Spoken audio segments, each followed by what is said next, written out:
Welcome, seeker of shadows, to the murky depths beneath Gotham's streets, where the echoes of tragedy flow like underground rivers and the forgotten find solace in darkness. Tonight, we descend into the complete chronicles of Waylon Jones, the man society transformed into a monster whose story speaks to the deepest truths about acceptance, humanity, and the price of being different in an unforgiving world.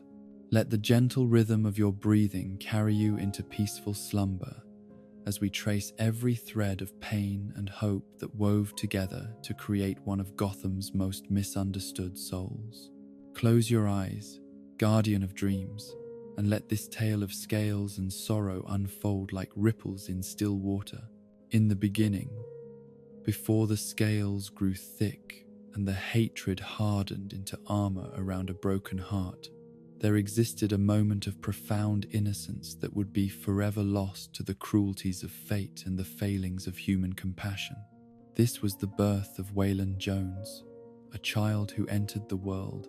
carrying within his very cells the seeds of a transformation so complete and so tragic that it would challenge every assumption about what it means to be human, what it means to be monster,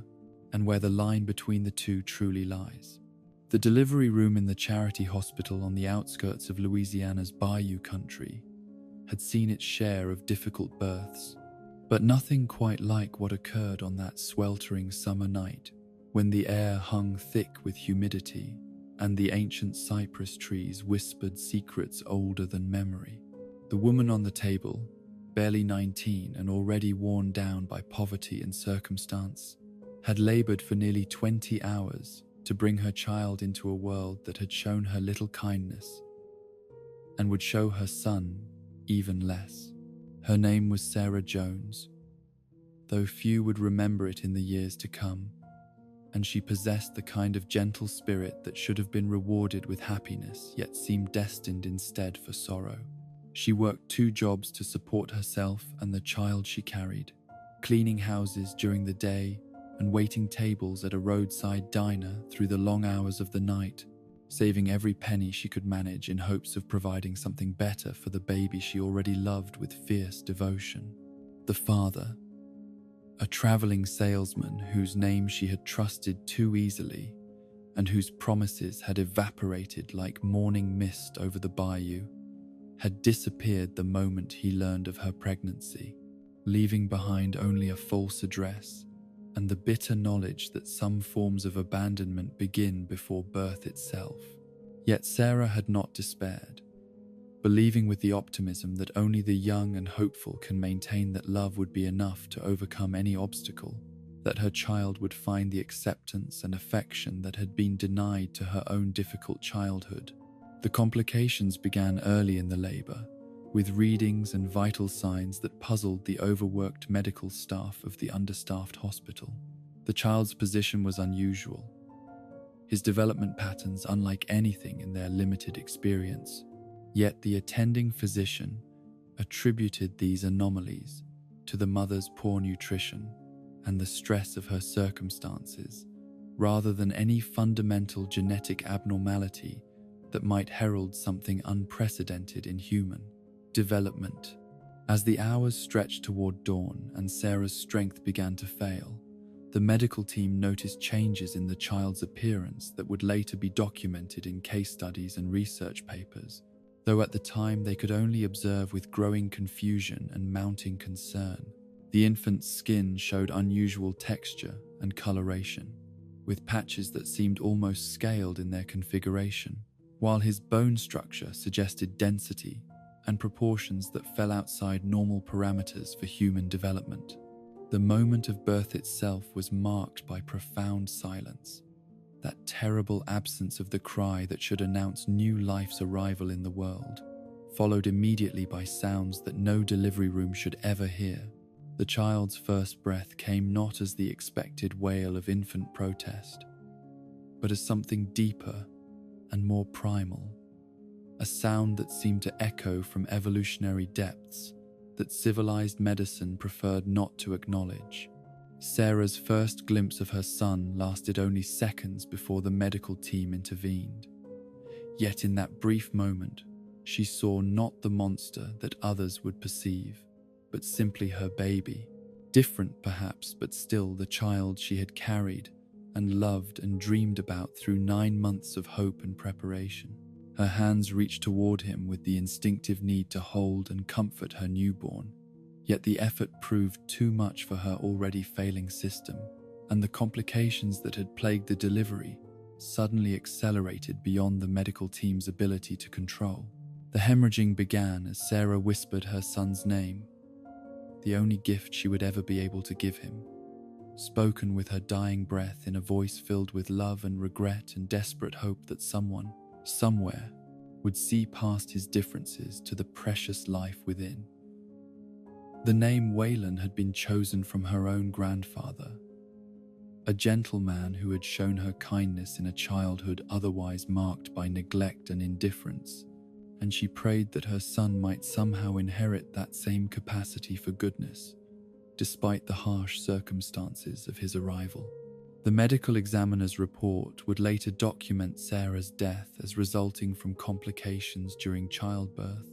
noting the unusual nature of the infant's development, while carefully avoiding speculation about the genetic factors that might have contributed to both the mother's difficulties and the child's extraordinary characteristics. The hospital administration, already struggling with limited resources and overwhelmed staff, chose to focus on providing immediate care for the surviving infant rather than conducting the extensive research that his condition warranted. In those first hours following his mother's death, as Waylon lay in the hospital nursery surrounded by other newborns whose appearances fell within normal ranges, the nurses and orderlies began to notice the ways in which he differed from typical infants beyond his unusual physical characteristics. His strength was remarkable for a newborn, requiring special restraints to prevent him from harming himself or others, while his responses to stimuli suggested neurological development that proceeded along paths unlike anything documented in pediatric literature. Most disturbing to the hospital staff were the sounds he made, vocalizations that seemed to bypass the normal stages of human language development to tap into something more fundamental and primitive. His cries carried undertones that resonated in frequency ranges that made listeners uncomfortable without understanding why, while his periods of quiet were marked by a watchfulness that seemed almost predatory in its intensity, as though he were already assessing his environment for threats and opportunities. The genetic condition that would define Waylon's entire existence was identified by specialists who were called in to examine this unprecedented case, though their diagnosis raised more questions than it answered. Atavism, they called it. The reappearance of ancestral characteristics that had been suppressed by millions of years of evolutionary development, combined with regressive mutations that were activating dormant genetic sequences embedded in human DNA since the species' earliest origins. The scientific explanation was precise, yet ultimately inadequate to capture the full implications of what was occurring within Waylon's developing cellular structure. His genes were not simply expressing unusual traits,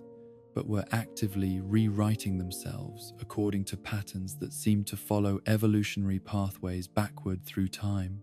unlocking characteristics that had been abandoned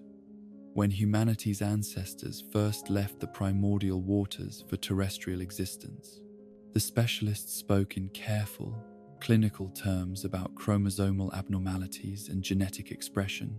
yet their private discussions revealed the profound confusion and concern that Waylon's condition generated within the medical community. Here was a case that challenged fundamental assumptions about human development and genetic stability, suggesting possibilities for biological transformation that had previously been confined to the realm of speculation and science fiction,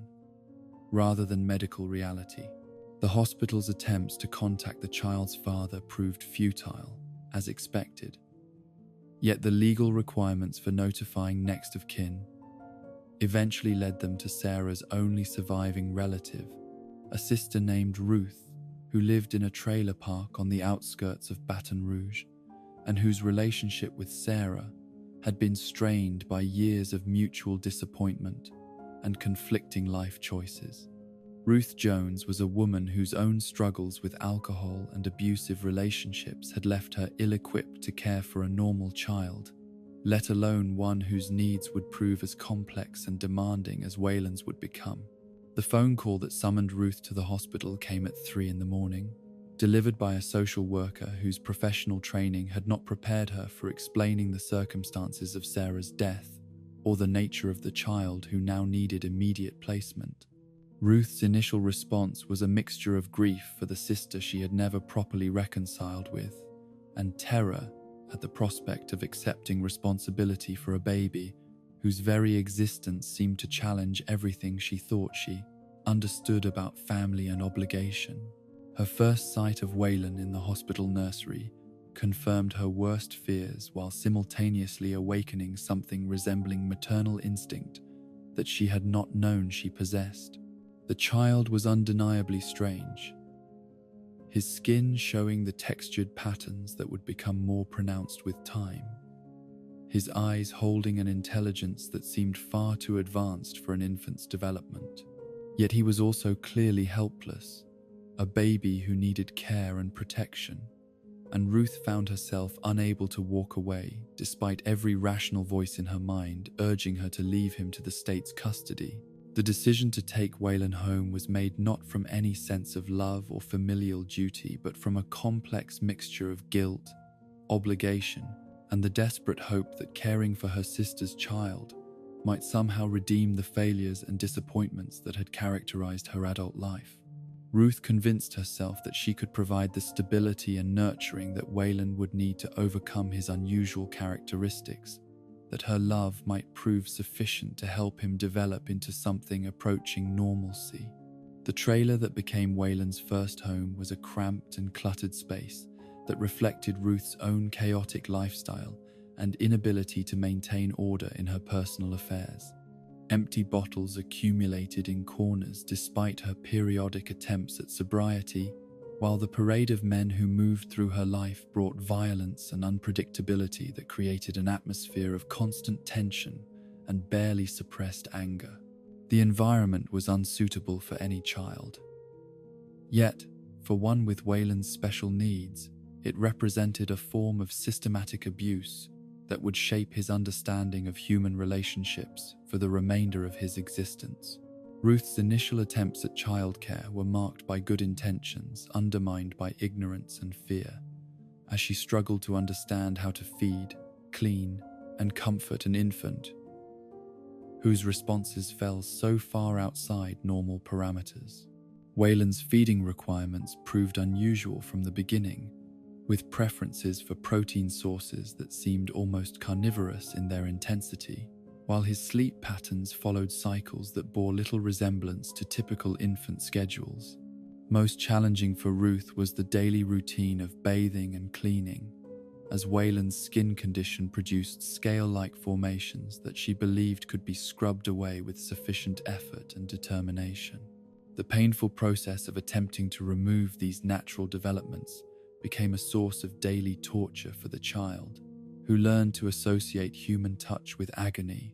and to view attempts at care as a tax to be endured rather than comfort to be welcomed. The implements that Ruth employed in these sessions grew increasingly harsh as her frustration mounted and her drinking worsened, progressing from washcloths to scrub brushes to steel wool, as she convinced herself that more aggressive treatment would somehow restore her nephew to normal human appearance. The physical pain inflicted during these sessions was profound. Yet perhaps even more damaging was the psychological message they conveyed, that Wayland's natural state was so repugnant that it required violent correction, that his very existence was a problem to be solved through suffering. The scarring that resulted from these daily assaults would remain visible throughout Wayland's life, serving as permanent reminders of the price he had paid for being different in a world that demanded conformity above all else. Yet the deeper wounds were psychological, creating associations between love and pain, care and punishment that would make normal human relationships impossible for him to form or maintain in the years to come. As months passed and Wayland's condition continued to evolve, rather than improve under Ruth's harsh treatment, her initial hopes gave way to resentment and eventually to hatred that she could not acknowledge even to herself. The child's presence in her life served as a constant reminder of her sister's death, her own inadequacies as a caregiver, and the ways in which circumstances beyond her control continued to complicate her already difficult existence. The neighbors' reactions to Wayland's increasingly obvious differences created additional stress for Ruth, who found herself the subject of whispered conversations and suspicious glances whenever she ventured outside the trailer park. The other residents, already struggling with their own problems and prejudices, viewed the strange child as evidence of moral corruption or divine punishment, creating an atmosphere of isolation that pushed Ruth deeper into alcoholism and rage. The visits from social workers and medical professionals became sources of profound anxiety for Ruth, who feared that authorities would remove Wayland from her care and thereby expose her failures as a guardian. She learned to present a facade of competent caregiving during these official inspections, while concealing the true extent of her abusive treatment and emotional instability. Yet the stress of maintaining this deception only intensified her drinking and her resentment toward the child whose very existence seemed to threaten her precarious stability. By his first birthday, Wayland had learned lessons that no child should ever need to understand. That human contact meant pain, that his natural state was wrong and shameful, that love was something he could never expect to receive or deserve. His vocalizations had begun to change, becoming less human and more reptilian in their tonal qualities, while his movements showed increasing coordination and strength that suggested development along paths very different from normal human childhood progression. The isolation that surrounded Wayland's early existence was so complete that he had no framework for understanding that families could be different, that children elsewhere might experience gentleness and acceptance, rather than daily torture and constant rejection. His world consisted entirely of the trailer's cramped interior, Ruth's unpredictable moods, and the succession of men who brought violence and chaos into their already unstable environment, creating a foundation of trauma that would influence every subsequent relationship and interaction throughout his life. The pattern that would define Wayland's existence was already established in these earliest years. The cycle of hope and disappointment, the brief moments of kindness followed by longer periods of cruelty, the constant struggle to understand why he was different, and why that difference seemed to justify any treatment others chose to inflict upon him. His scales grew thicker and more pronounced with each passing season, serving as both physical protection and symbolic barrier between himself and a world that had rejected him before he had even learned to speak. In the darkness of that trailer, surrounded by empty bottles and broken dreams, the gentle soul that Sarah had brought into the world began its transformation into something harder and more dangerous, not through any innate evil, but through the simple mathematics of survival, in an environment that offered no mercy for difference, no compassion for the strange and vulnerable, no recognition that beneath the scales and the increasingly reptilian features lay a consciousness as capable of love and growth as any other child's might have been under different circumstances. The transformation from infant to child should have been marked by wonder and discovery, by the gradual awakening of consciousness to the possibilities that existence might offer. Yet for Wayland Jones, these formative years became instead a chronicle of systematic rejection and mounting despair that would forever alter his understanding of what it meant to be alive in a world that had no place for those who dared to be different. As his third year approached, and his physical condition continued its inexorable progression towards something that challenged every conventional definition of human development. The boy who should have been learning to speak and play and dream began instead to master the far more essential skills of survival and concealment that would define the remainder of his existence. The trailer park that served as Wayland's universe during these crucial developmental years was a microcosm of society's capacity for cruelty toward those whose differences marked them as vulnerable targets for the accumulated crucial frustrations and disappointments of lives that had themselves been shaped by poverty, ignorance, and the desperate need to find someone weaker upon whom blame and anger could be safely displaced. The other children who lived in the scattered mobile homes possessed an instinctive awareness of Wayland's otherness that manifested itself in forms of systematic torture that their parents either ignored or actively encouraged as appropriate responses to what they perceived as an abomination in their midst. Ruth's attempts to integrate Waylon into normal childhood activities grew increasingly half-hearted as his appearance continued to evolve in directions that made concealment impossible and social acceptance unthinkable. The scales that covered growing portions of his body had become more pronounced and reptilian in their configuration, while his facial features showed bone structure changes that pushed him steadily further from human appearance towards something that triggered instinctive fear responses in those who encountered him. His eyes, which retained their intelligence and capacity for emotion, seemed almost alien when set within features that were becoming increasingly crocodilian in their proportions and characteristics. The morning ritual of attempted scale removal had evolved from painful to genuinely torturous as Ruth's desperation and alcoholism deepened, transforming what she continued to frame as medical treatment into sessions of systematic abuse that left Wayland's already sensitive skin raw and bleeding. The implements she employed had progressed beyond harsh scrubbing to include steel wool, wire brushes,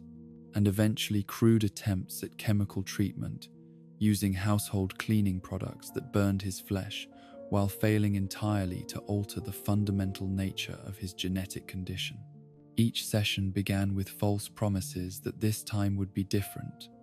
that this new approach would finally restore him to normal human appearance,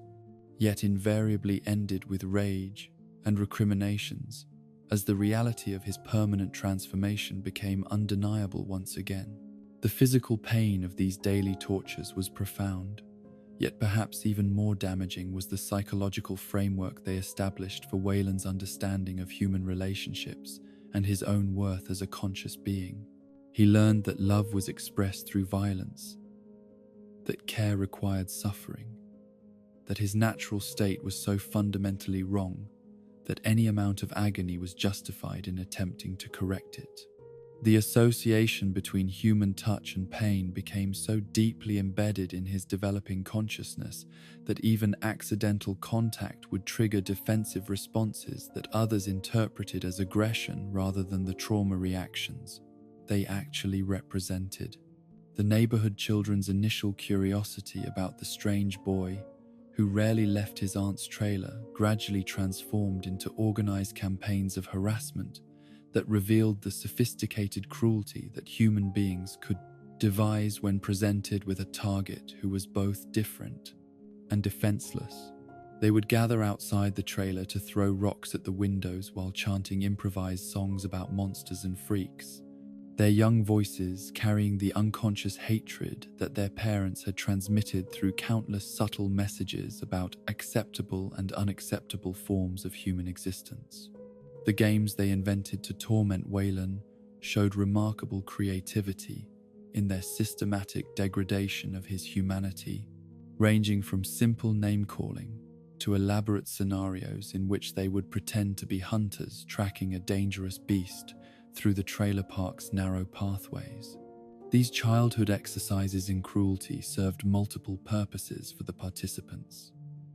They provided entertainment in an environment that offered few distractions from poverty and dysfunction. They established social hierarchies based on shared exclusion of the ultimate outsider,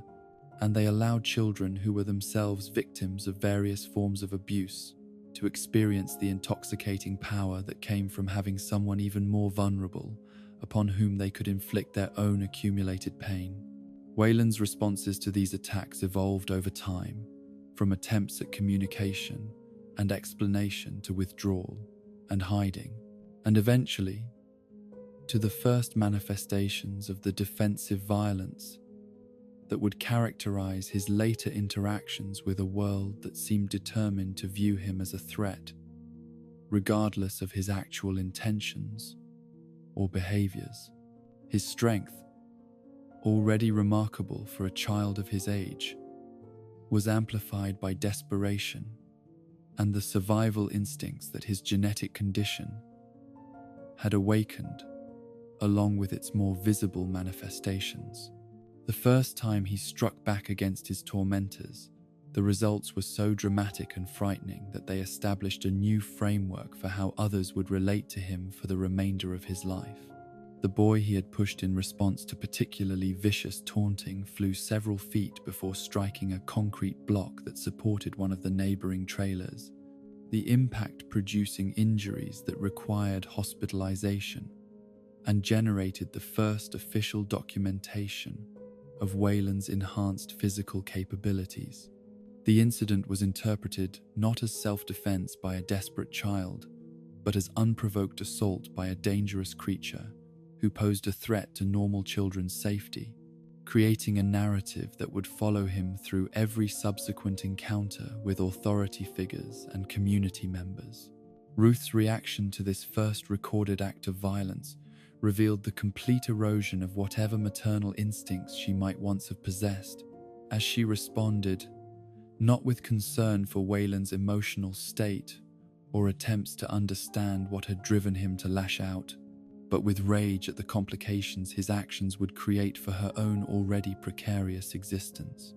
The beating she administered that night was the worst he had yet endured, conducted with a leather belt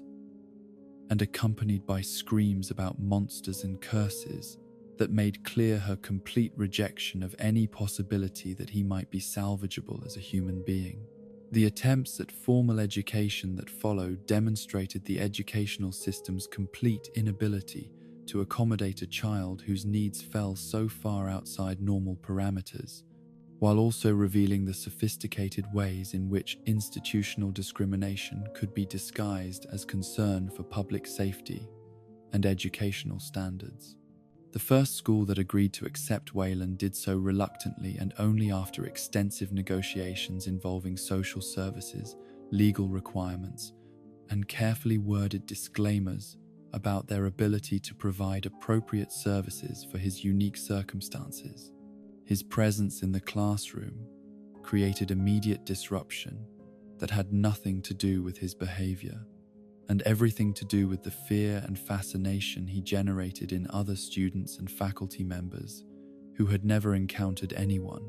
whose appearance challenged their basic assumptions about human development and identity.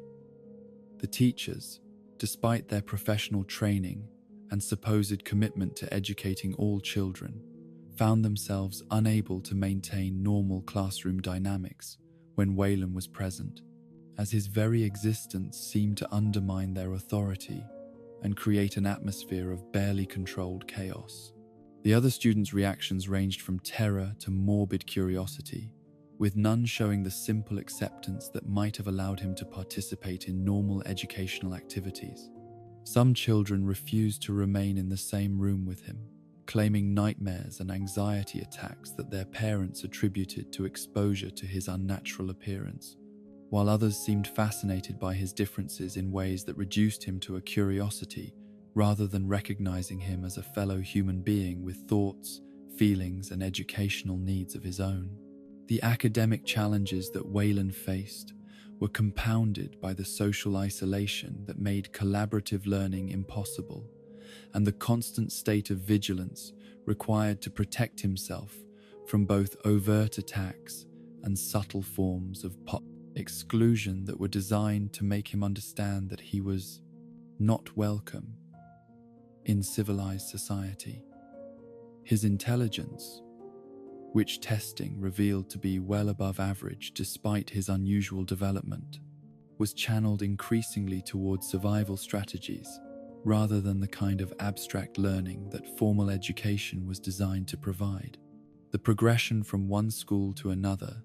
as each institution found reasons why they could not continue to accommodate his presence, created a pattern of rejection and failure that reinforced Wayland's growing understanding that normal human society would never accept him as a legitimate participant.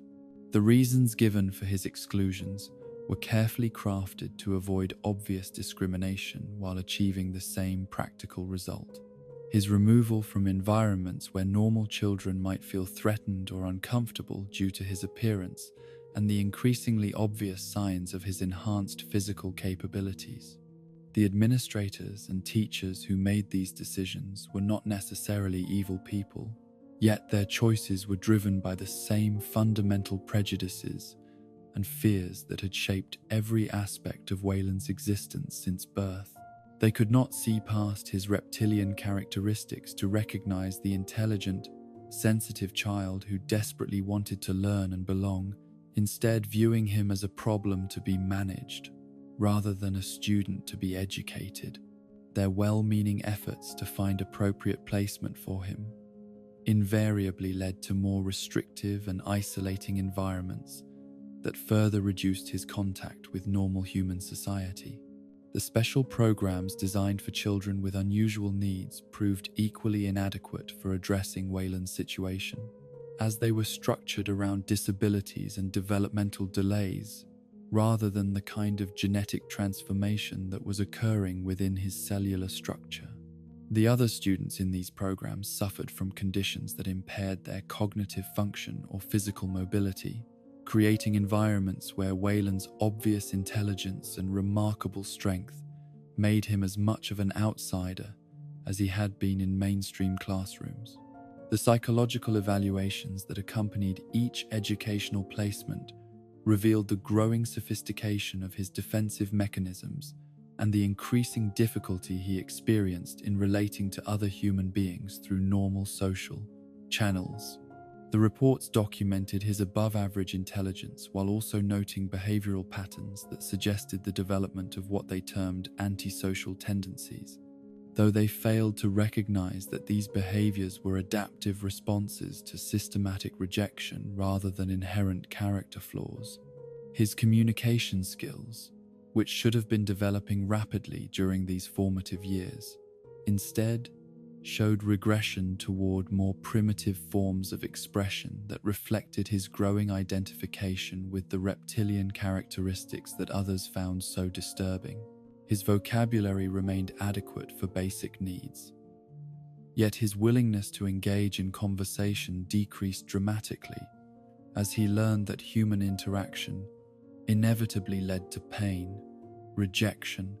or exploitation of his differences for others' entertainment. The isolation that characterized Wayland's educational experiences was paralleled by equally profound exclusion from the informal social networks that should have provided children with opportunities to develop friendship, cooperation, and the basic interpersonal skills necessary for adult functioning in civilized society. Birthday parties, playground games, neighborhood adventures, all the activities that create shared memories and social bonds among children were permanently closed to him, not through his choice, but through the consistent refusal of other families to allow their children to associate with someone whose appearance suggested dangers they could not rationally define, but instinctively feared. The few adults who showed him any kindness during this period did so with the patronizing sympathy reserved for pitiable creatures, rather than the genuine respect and affection that children need for healthy emotional development. Their well-meaning attempts to help were invariably accompanied by the underlying assumption that he was somehow less than fully human, that his differences placed him in a category that deserved charity rather than equality, compassion rather than acceptance, management rather than genuine care. The religious community that Ruth occasionally dragged him to services provided perhaps the most psychologically damaging responses to his condition, as various ministers and congregation members interpreted his appearance as evidence of divine displeasure, genetic sin, or demonic influence that required spiritual intervention rather than simple human acceptance. The prayers offered for his healing carried implicit messages that his current state was not merely different but actively evil, that his very existence represented a form of cosmic mistake that needed correction through supernatural means. These religious interpretations of his condition created additional layers of guilt and self-hatred in Wayland's developing psyche, as he internalized messages about his own inherent wrongness that went beyond mere physical difference to encompass spiritual and moral deficiency. The suggestion that his appearance reflected divine judgment on his family's sins created a framework of cosmic injustice that made normal childhood resilience impossible to maintain, as every day brought fresh evidence that the universe itself had rejected him before he had been given any opportunity to prove his worth as a conscious being. The medical appointments that punctuated his childhood provided false hope, followed by inevitable disappointment, as various specialists examined him like a laboratory specimen while offering increasingly desperate treatments that promised transformation yet delivered only additional suffering. The doctors who studied his condition were fascinated by its unprecedented nature, yet frustrated by their inability to arrest or reverse the genetic processes that continued to push him further from human appearance towards something that challenged their understanding of biological possibility. The experimental treatments they proposed ranged from hormone therapies to surgical interventions to radiation exposure, each carrying risks that the medical professionals minimized while emphasizing the remote possibilities for improvement they offered. Ruth's desperation to find some solution to the burden that Wayland represented in her life made her willing to consent to procedures that no responsible parent should have approved.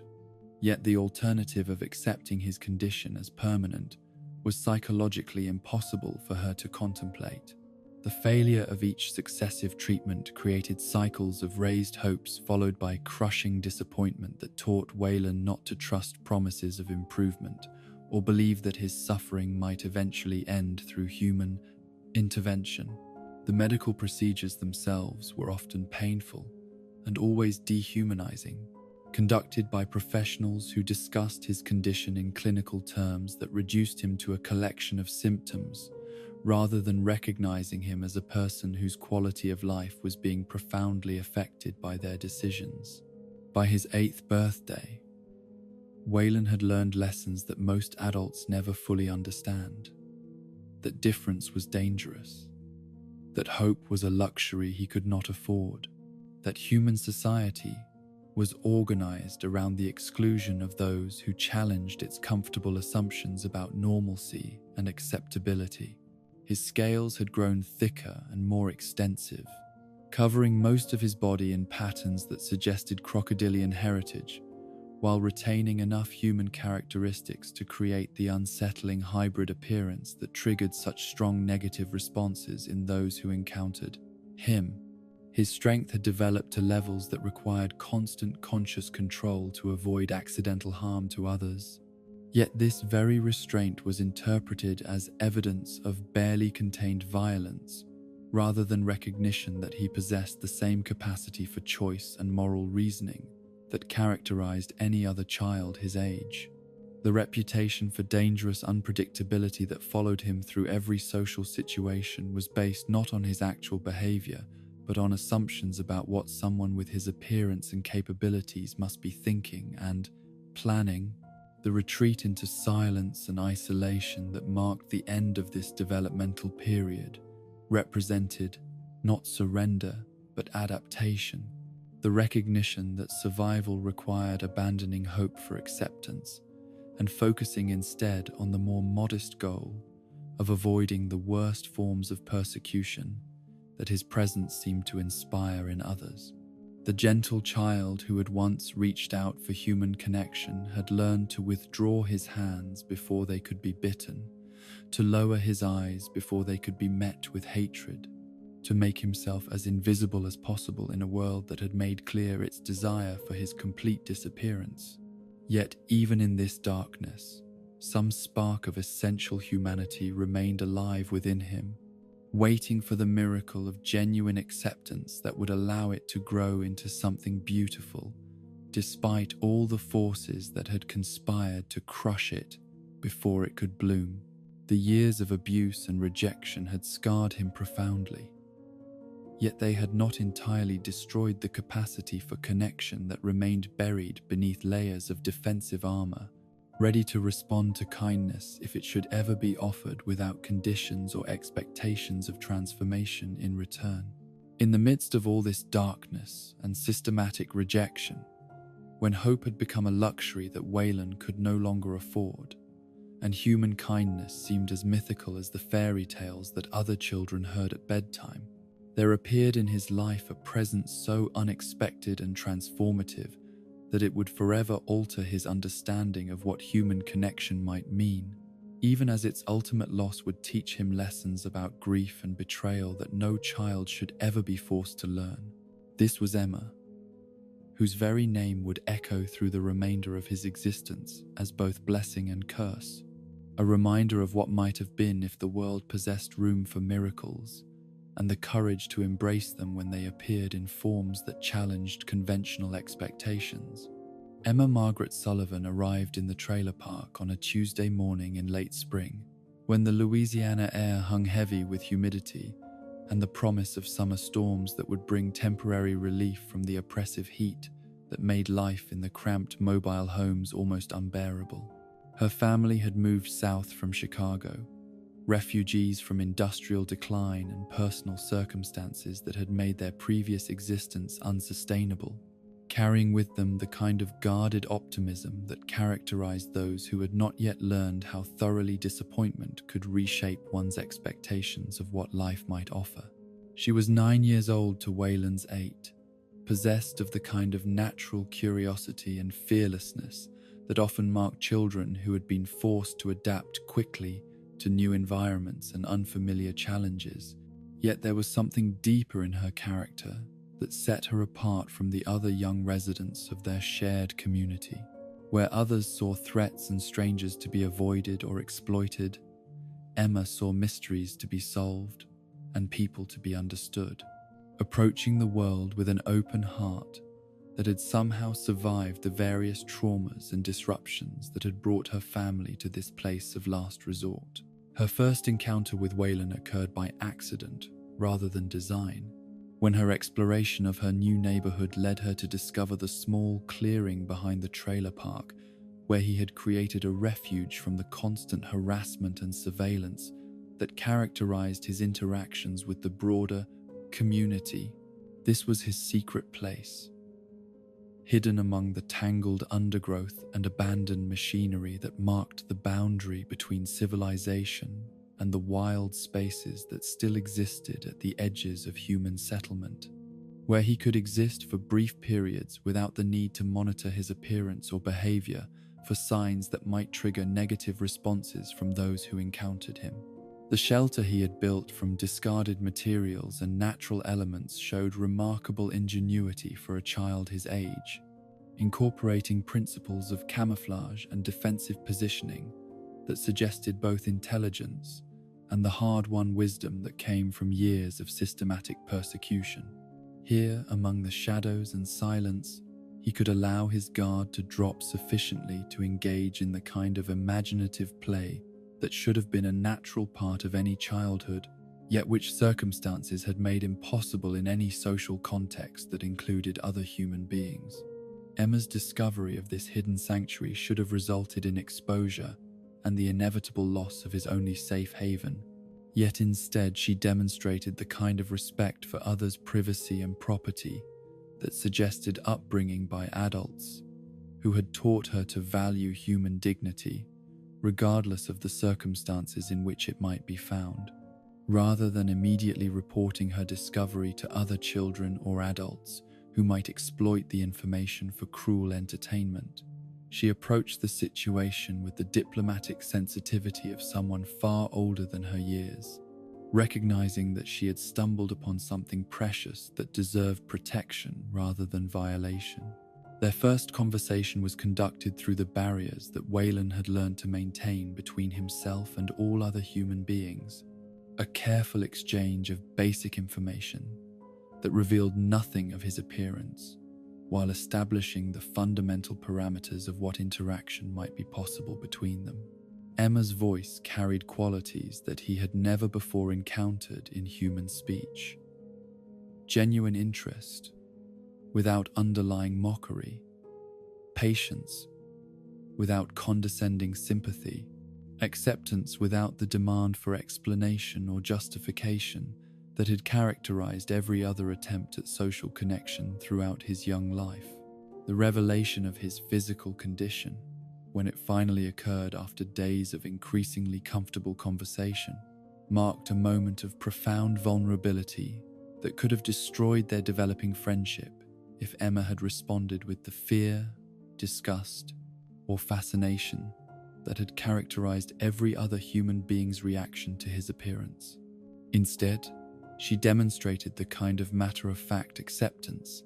that suggested either remarkable maturity or a fundamental inability to comprehend why his differences should matter more than his qualities as a person and potential companion. Her first words upon seeing his scaled skin and reptilian features were not exclamations of horror or curiosity, but simple observations about practical matters. Whether the scales provided better protection against insect bites, if his enhanced strength made certain activities easier or more difficult, how his unique physical characteristics might be advantages rather than disabilities in the right circumstances. This pragmatic approach to his condition bypassed entirely the emotional and social frameworks that had made his appearance such a source of trauma and isolation, treating his differences as interesting variations rather than fundamental problems requiring solution or explanation. The friendship that developed over the following weeks possessed qualities that Waylon had never imagined possible in human relationships, characterized by mutual respect, genuine affection, and the kind of easy companionship that should have been his birthright as a social creature capable of forming bonds with others of his species. Emma brought to their interactions a natural empathy that allowed her to understand his emotional needs without requiring detailed explanations, while her own experiences with displacement and adaptation had given her appreciation for the challenges faced by those who found themselves on the margins of conventional society. Their shared activities gradually expanded from conversation to collaboration, as Emma's presence provided Waylon with opportunities to engage in the kind of cooperative play and learning that had been impossible during his years of isolation and systematic rejection. She possessed knowledge and skills that complemented his own developing abilities, creating partnerships that demonstrated how difference could be a source of strength rather than division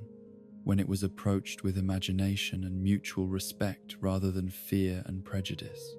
The games they invented together drew upon both their unique perspectives and capabilities, combining Emma's creativity and social intelligence with Waylon's physical abilities and intimate knowledge of the natural world that surrounded their community. They explored territories that other children avoided, investigated mysteries that adult supervision would have prevented, and created shared adventures that provided both with memories of joy and accomplishment that would sustain them through future difficulties and challenges. Emma's acceptance of Waylon's condition extended beyond simple tolerance to encompass genuine appreciation for the ways in which his enhanced abilities and altered perspective enriched their shared experiences. Where others saw his strength as threatening, she recognized it as useful for adventures that would have been impossible for normal children to attempt safely. Where his reptilian instincts disturbed adults and peers, she found them fascinating examples of adaptation that suggested possibilities for human development that conventional biology had not yet explored or understood. The intellectual connection that formed between them was perhaps even more significant than their emotional bond, as Emma possessed the kind of quick intelligence and curious nature that could match Wayland's own mental capabilities while challenging him to articulate thoughts and ideas that his isolation had previously left unexplored and undeveloped. Their conversations ranged across topics that most children their age would never consider, from philosophical questions about the nature of difference and acceptance to practical problems involving survival and adaptation in hostile environments. The secret nature of their friendship, necessitated by the certainty that others would not understand or approve of their association, created an atmosphere of intimacy and mutual dependence that intensified their bond, while also foreshadowing the tragedy that would eventually destroy it. They met in hidden places and communicated through coded signals, developing their own private language and shared references that excluded the adult world which had proven so consistently hostile to Wayland's existence and which threatened to contaminate their pure connection with its prejudices and limitations. Emma's family situation, which gradually revealed itself through careful conversations and unguarded moments, showed parallels to Wayland's own experiences of abandonment and abuse that helped explain her unusual capacity for empathy and her willingness to look beyond surface appearances to recognize the humanity in those whom society had rejected. Her father struggled with unemployment and alcoholism, while her mother worked multiple jobs that kept her away from home for long periods, creating an environment of neglect that had forced Emma to develop the self-reliance and mature perspective that made her capable of forming meaningful connections with others who existed outside conventional social structures. The months of their friendship represented the only period in Wayland's young life when he experienced what childhood should have been. Days filled with wonder and discovery, shared laughter, and mutual support. The kind of easy companionship that made him feel truly alive and valued for the first time since his mother's death had left him at the mercy of a world that had no place for those who dared to be different. Emma's presence in his life provided proof that human connection was possible, that acceptance could exist without conditions or demands for transformation, that friendship could transcend the superficial differences that seemed to matter so much to everyone else who encountered him. Yet even as their bond deepened and their shared experiences created a foundation of trust and affection that seemed unshakable, external forces were gathering that would test their friendship in ways that neither child could anticipate or prepare for adequately. The disappearance of Alec Morrison, a neighborhood bully whose cruelty had made him a particular nemesis to both outcasts and vulnerable children throughout the trailer park, created an atmosphere of fear and suspicion that would eventually envelop Emma and Wayland in consequences far beyond anything their innocent friendship deserved to encounter. Alec had been among the most persistent and creative of Wayland's tormentors, possessed of the kind of sophisticated cruelty that characterized children who had learned to channel their own pain and frustration into systematic persecution of those even more vulnerable than themselves. His disappearance on a humid Thursday evening, when the air hung thick with the promise of approaching storms and the adults were distracted by their own concerns and obsessions, initially generated little concern among community members who had grown accustomed to children wandering off for hours without supervision or accountability. The decision to search for the missing boy came from Emma, rather than any adult authority, reflecting both her natural compassion and her inability to ignore suffering even when it affected someone who had shown nothing but cruelty to those she cared about. Her suggestion that she and Wayland join the informal search efforts was motivated by genuine concern for Alec's welfare, despite his history of harassment and abuse, demonstrating the kind of moral consistency that marked her as fundamentally different from most of the people who surrounded them in their shared community of displacement and disappointment. Wayland's reluctance to participate in any activity that might bring him into contact with other community members was overcome by Emma's enthusiasm and his own unwillingness to allow her to venture into potentially dangerous territory without someone capable of protecting her if circumstances should turn threatening. His enhanced senses, which had developed along with his physical transformation, provided capabilities that might prove useful in tracking someone who had become lost in the tangled wilderness that surrounded their community, while his strength offered security against whatever dangers they might encounter in areas where adult supervision and protection would not be available. Their expedition into the swamplands that bordered the trailer park began with the kind of excitement and anticipation that characterized childhood adventures, as Emma's natural optimism and Wayland's desire to be useful to someone he cared about transformed what should have been a grim search for a missing child into something resembling a treasure hunt or exploration game. They followed trails that seemed to lead deeper into territories that normal children would never have been allowed to explore, guided by signs and indicators that Wayland's developing instincts could interpret in ways that conventional tracking methods might have missed entirely. The beauty of the wild spaces they traversed provided temporary distraction from the serious purpose of their search, as ancient cypress trees draped with Spanish moss created cathedral-like spaces that inspired wonder and reverence even in children who had grown up surrounded by urban decay and human failure. Emma's delight in these natural wonders was infectious, awakening in Wayland appreciation for environments where his differences might be advantages rather than sources of shame and persecution, where his enhanced abilities and altered perspective could contribute to survival and success rather than marking him as a target for rejection and abuse. The discovery of Alec's body occurred just as afternoon was fading into evening, when shadows were growing long and the sounds of the swamp were beginning to shift from daytime activity to the more ominous rhythms of nocturnal hunting and survival. The corpse they found had been ravaged by forces that neither child could immediately identify or understand, though the violence of the attack was unmistakable even to young minds that had been sheltered from most direct experience of death and its various manifestations in the natural world. Emma's reaction to their grisly discovery revealed both her emotional maturity and her fundamental innocence, as she responded with appropriate sorrow and shock while maintaining enough composure to recognize that they needed to report their findings to adult authorities who could handle the situation properly. Her concern for Wayland's emotional state, as she recognized that he was more deeply affected by the sight of violent death than she was, demonstrated the kind of protective instinct that had characterized their entire friendship, the mutual care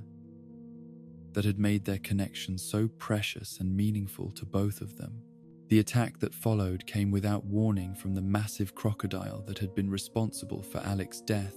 a creature whose size and aggression exceeded anything that either child could have imagined possible in the familiar environment they had explored so often during their months of friendship. The beast that emerged from the dark water moved with predatory efficiency that suggested intelligence and purpose rather than simple animal instinct, while its enormous proportions indicated age and experience that made it a formidable threat to anyone unfortunate enough to encounter it in its natural territory. Wayland's response to the immediate danger revealed capabilities that even he had not known he possessed, as the crisis triggered defensive mechanisms that had been developing within his altered physiology throughout his young life. His strength and speed, already remarkable for a child his age, seemed to increase dramatically under the influence of adrenaline and protective fury, while his reptilian characteristics provided him with understanding of the attacking creature's behavior and intentions that allowed him to respond effectively to threats that would have overwhelmed normal human capabilities entirely. The battle that followed was brief but catastrophic, as Wayland's desperate attempts to protect Emma brought him into direct combat with a predator whose power and savagery represented everything that he himself might become if he allowed his human consciousness to be entirely subsumed by the reptilian instincts that were growing stronger with each passing year. The irony of the situation was not lost on him even in the midst of mortal danger. Here was a creature that shared his scaled skin and predatory capabilities, yet which had abandoned any pretense of civilization or moral restraint in favor of pure survival and territorial dominance. Emma's injuries, sustained during the creature's initial attack, proved beyond Wayland's ability to treat or heal, despite his desperate efforts to staunch the bleeding and provide comfort during what would prove to be her final moments of consciousness. Her last words to him carried forgiveness rather than blame, understanding rather than fear, maintaining to the end the same acceptance and affection that had made their friendship possible, despite all the forces that should have prevented it from ever developing in the first place. The weight of her small body in his arms as life faded from her eyes taught Wayland lessons about loss and grief that no child should ever be forced to learn, while the approaching sounds of the search party that would soon discover them together created the framework for the final betrayal that would complete his transformation from hopeful child to bitter outcast. The scales that covered his skin, the strength that had allowed him to fight the creature, the very differences that Emma had accepted and valued, would now be interpreted as evidence of guilt rather than heroism, proof of monstrous nature rather than desperate courage. The voices that called through the gathering darkness carried tones of fear and suspicion that would soon focus upon him as the only logical explanation for the tragedy they would discover, while Emma's lifeless form would serve as silent testimony to the terrible price that friendship with a monster had ultimately demanded. The paradise of acceptance and connection that their relationship had represented was about to be transformed into evidence of the danger that his very existence posed to everyone around him, ensuring that he would never again risk allowing anyone close enough to be harmed by the forces that seemed to follow in his wake. In those final moments before the adult world intruded upon their private tragedy, Wayland held Emma's body and mourned not only her death, but the death of his own hope for human connection, understanding with crystalline clarity that this would be the last time he would ever trust another person enough to call them friend,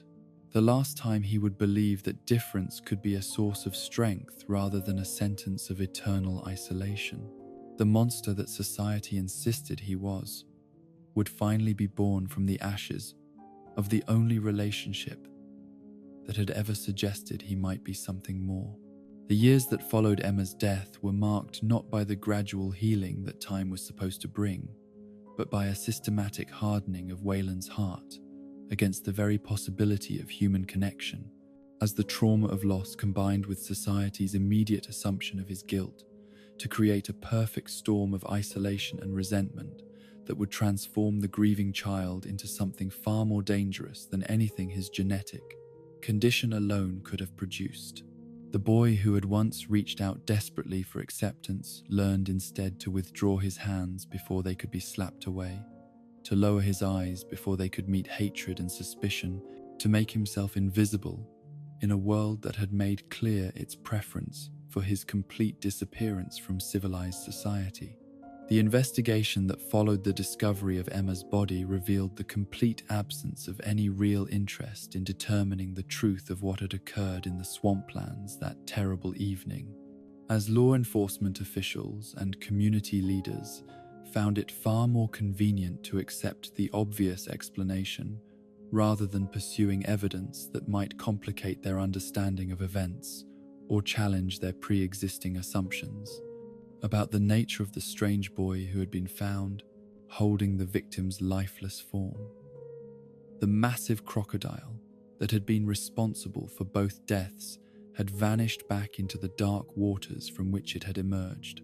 leaving behind only tooth marks and claw wounds that were dismissed as secondary damage caused by scavengers, rather than recognized as evidence of the true perpetrator's identity. Wayland's attempts to explain what had actually happened were met with the kind of patronizing disbelief that adults reserved for children whose stories seemed too fantastic to be credible. Yet, beneath this surface, skepticism lay deeper currents of fear and prejudice that made accurate understanding impossible, even if the investigators had possessed genuine interest in pursuing truth rather than convenient conclusions.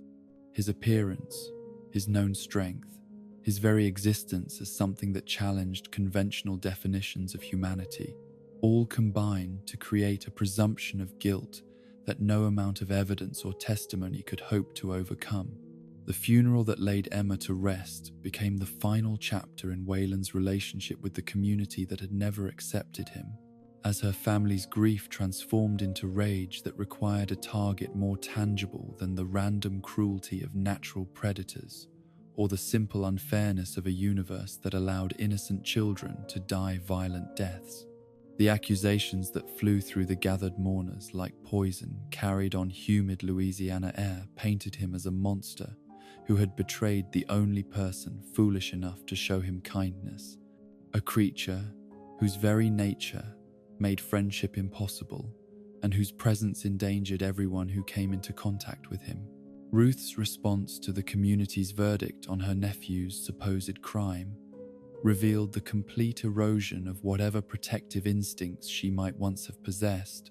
as she joined the chorus of condemnation rather than defending the child who had been placed in her care through circumstances neither of them had chosen. The beating she administered that night was the worst he had yet endured, conducted with implements that went beyond simple discipline to approach the realm of attempted murder, while her screams about monsters and curses made clear that she viewed his very existence as a personal burden that she could no longer bear to carry. The decision to abandon him was presented as a practical necessity rather than an act of cruelty, as Ruth convinced herself, and anyone willing to listen, that she was protecting both herself and the broader community by ensuring that the dangerous creature in her care could no longer threaten innocent lives through his presence in civilly said society. The arrangements she made were conducted in secret and without official oversight, involving contacts in the carnival and sideshow industry who were always seeking new attractions that could draw crowds and generate revenue, regardless of the human cost involved in their acquisition and display. The men who came for Wayland in the early hours of a moonless night moved with the efficiency of those who had conducted similar transactions before, understanding that their business was best conducted away from the scrutiny of authorities or social services that might raise inconvenient questions about the welfare of the children they were transporting to lives of exploitation and degradation. The transfer was accomplished without ceremony or explanation, as Wayland was bundled into a windowless van that carried the scents of previous passengers who had made similar journeys from whatever remained of their family connections into the shadowy world of traveling, entertainment, and human exhibition. The carnival that became Wayland's new home existed at the margins of American society, traveling circuits that connected small towns and rural communities where regulations were lax and official oversight was minimal, providing entertainment that ranged from innocent family fun to displays that pushed the boundaries of what civilized society was willing to acknowledge or permit. The operators who ran these enterprises understood that their audiences came seeking experiences that normal life could not provide, willing to pay for glimpses of human abnormality and suffering that satisfied primitive curiosities while allowing them to feel superior to those whose circumstances had placed them in positions of vulnerability and exploitation. The identity that was created for Wayland's public appearances drew upon every negative stereotype and fearful assumption that his appearance could support, transforming the traumatized child into Killer Croc, a savage beast who had been captured in the Louisiana bayous after a reign of terror that had claimed numerous victims, including innocent children who had wandered too close to his lair. The story, invented for promotional purposes, bore no resemblance to the actual circumstances of his life, yet it served the carnival's commercial interests while also providing a psychological framework that allowed audiences to view him as something less than human and therefore deserving of whatever treatment his captors chose to inflict upon him. The cage that housed him during transport and display was designed to emphasize his supposedly dangerous nature,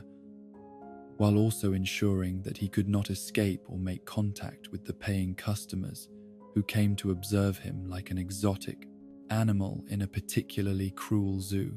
The bars were thick enough to suggest that extraordinary strength was required to contain him, while the sparse furnishings and obvious lack of basic comforts reinforced the message that he was a beast, rather than a person deserving of dignified treatment or consideration for his physical and emotional needs. The daily routine that governed his existence in this traveling prison was structured around the entertainment schedule rather than any recognition of his humanity or developmental needs, with feeding times, exercise periods, and even basic hygiene arranged to maximize the dramatic impact of his appearances before paying audiences. His meals consisted largely of raw meat that was thrown to him in ways calculated to emphasize his supposedly carnivorous nature, while his living conditions were deliberately kept squalid to reinforce the impression that cleanliness and civilization were alien concepts to someone of his primitive character. The other performers who shared his marginalized existence within the carnival's social hierarchy represented a cross-section of human difference and misfortune that would have been heartbreaking under any other circumstances. Yet their treatment of Wayland revealed how even those who suffered exploitation and degradation could participate in oppressing others who occupied even lower positions in their shared hierarchy of abuse. The bearded women and little people, the contortionists and fire eaters, all maintained their sense of dignity and human worth by emphasizing their superiority to the genuine monster who traveled in their midst, a creature whose very existence made their own abnormalities seem minor by comparison. The audiences that paid to observe him represented every segment of American society, from curious families seeking unusual entertainment to individuals whose fascination with human abnormality suggested darker motivations and interests. Children were brought to see him as a cautionary tale about the monsters that lurked in the world beyond their safe communities, while adults used his exhibition as an opportunity to feel grateful for their own normal appearances and conventional lives. The reactions he provoked ranged from simple curiosity to obvious revulsion to barely concealed sexual interest that made his situation even more degrading and psychologically damaging. The verbal abuse that accompanied these exhibitions was perhaps more harmful than the physical conditions of his captivity, as audiences felt free to express their most primitive fears and prejudices in language that reduced him to the level of dangerous animal, while denying any possibility that consciousness or emotion might exist behind his reptilian features. The names they called him, and the theories they proposed about his origins, revealed depths of human cruelty that went far beyond simple ignorance to encompass active malevolence, directed toward anyone whose differences marked them as suitable targets for collective hatred and abuse. The wrestling matches and fighting exhibitions that supplemented his display as a static curiosity provided outlets for his accumulated rage and despair, while also serving the carnival's commercial interests by offering audiences the vicarious thrill of witnessing violence directed against a creature they had been encouraged to view as inhuman and therefore undeserving of sympathy or protection. These contests were carefully arranged to maximize drama while minimizing the risk of serious injury to paying customers or valuable performers. Yet they provided Wayland with opportunities to experience the savage satisfaction that came from inflicting pain upon those who viewed his suffering as entertainment. The physical changes that continued to occur during his teenage years were accelerated by the stress and trauma of his circumstances, as his genetic condition responded to environmental pressures by pushing him even further from human appearance towards something that more closely resembled the reptilian predator that audiences expected him to be. His scales grew thicker and more extensive. His bone structure became increasingly massive and primitive, while his facial features developed along lines that suggested intelligence yet appeared alien enough to justify the fear and revulsion he inspired in those who observed him.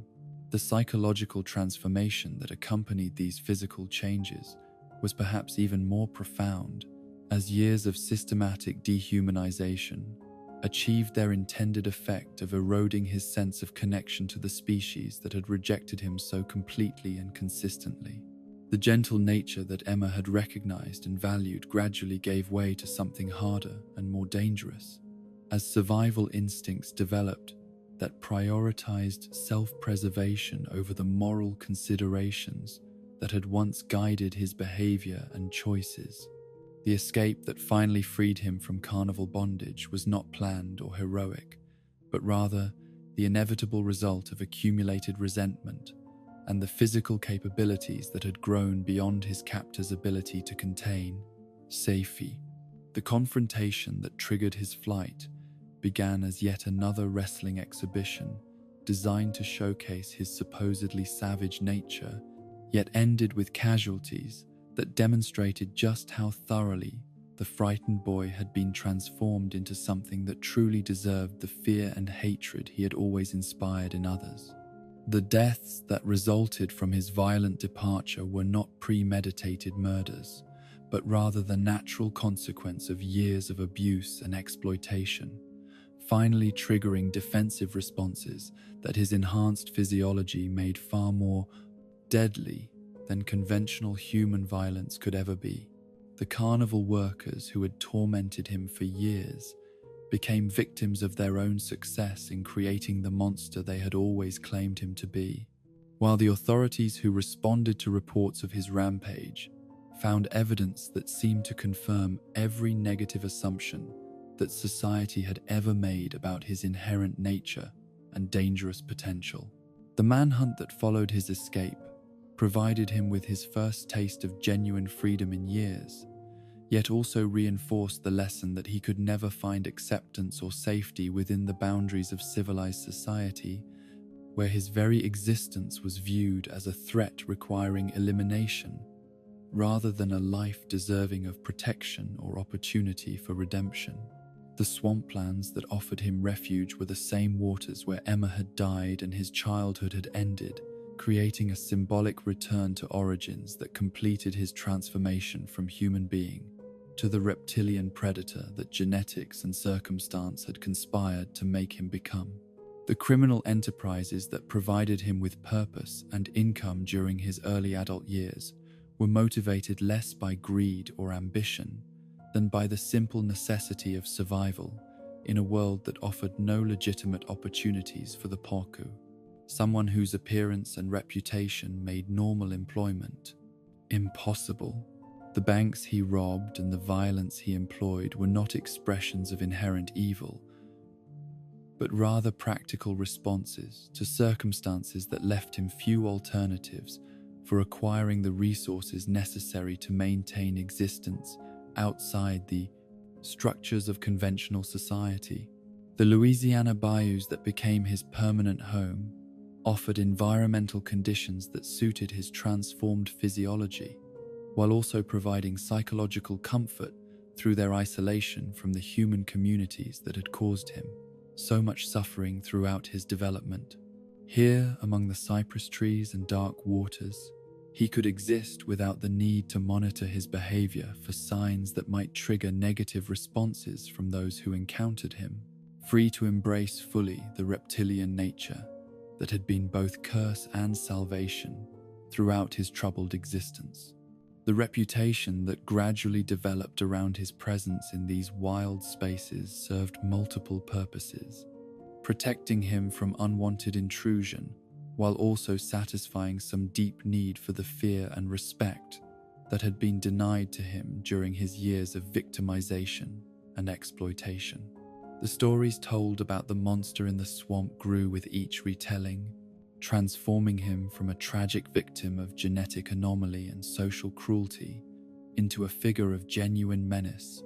whose legend would eventually draw him into conflict with others who operated outside the boundaries of conventional law,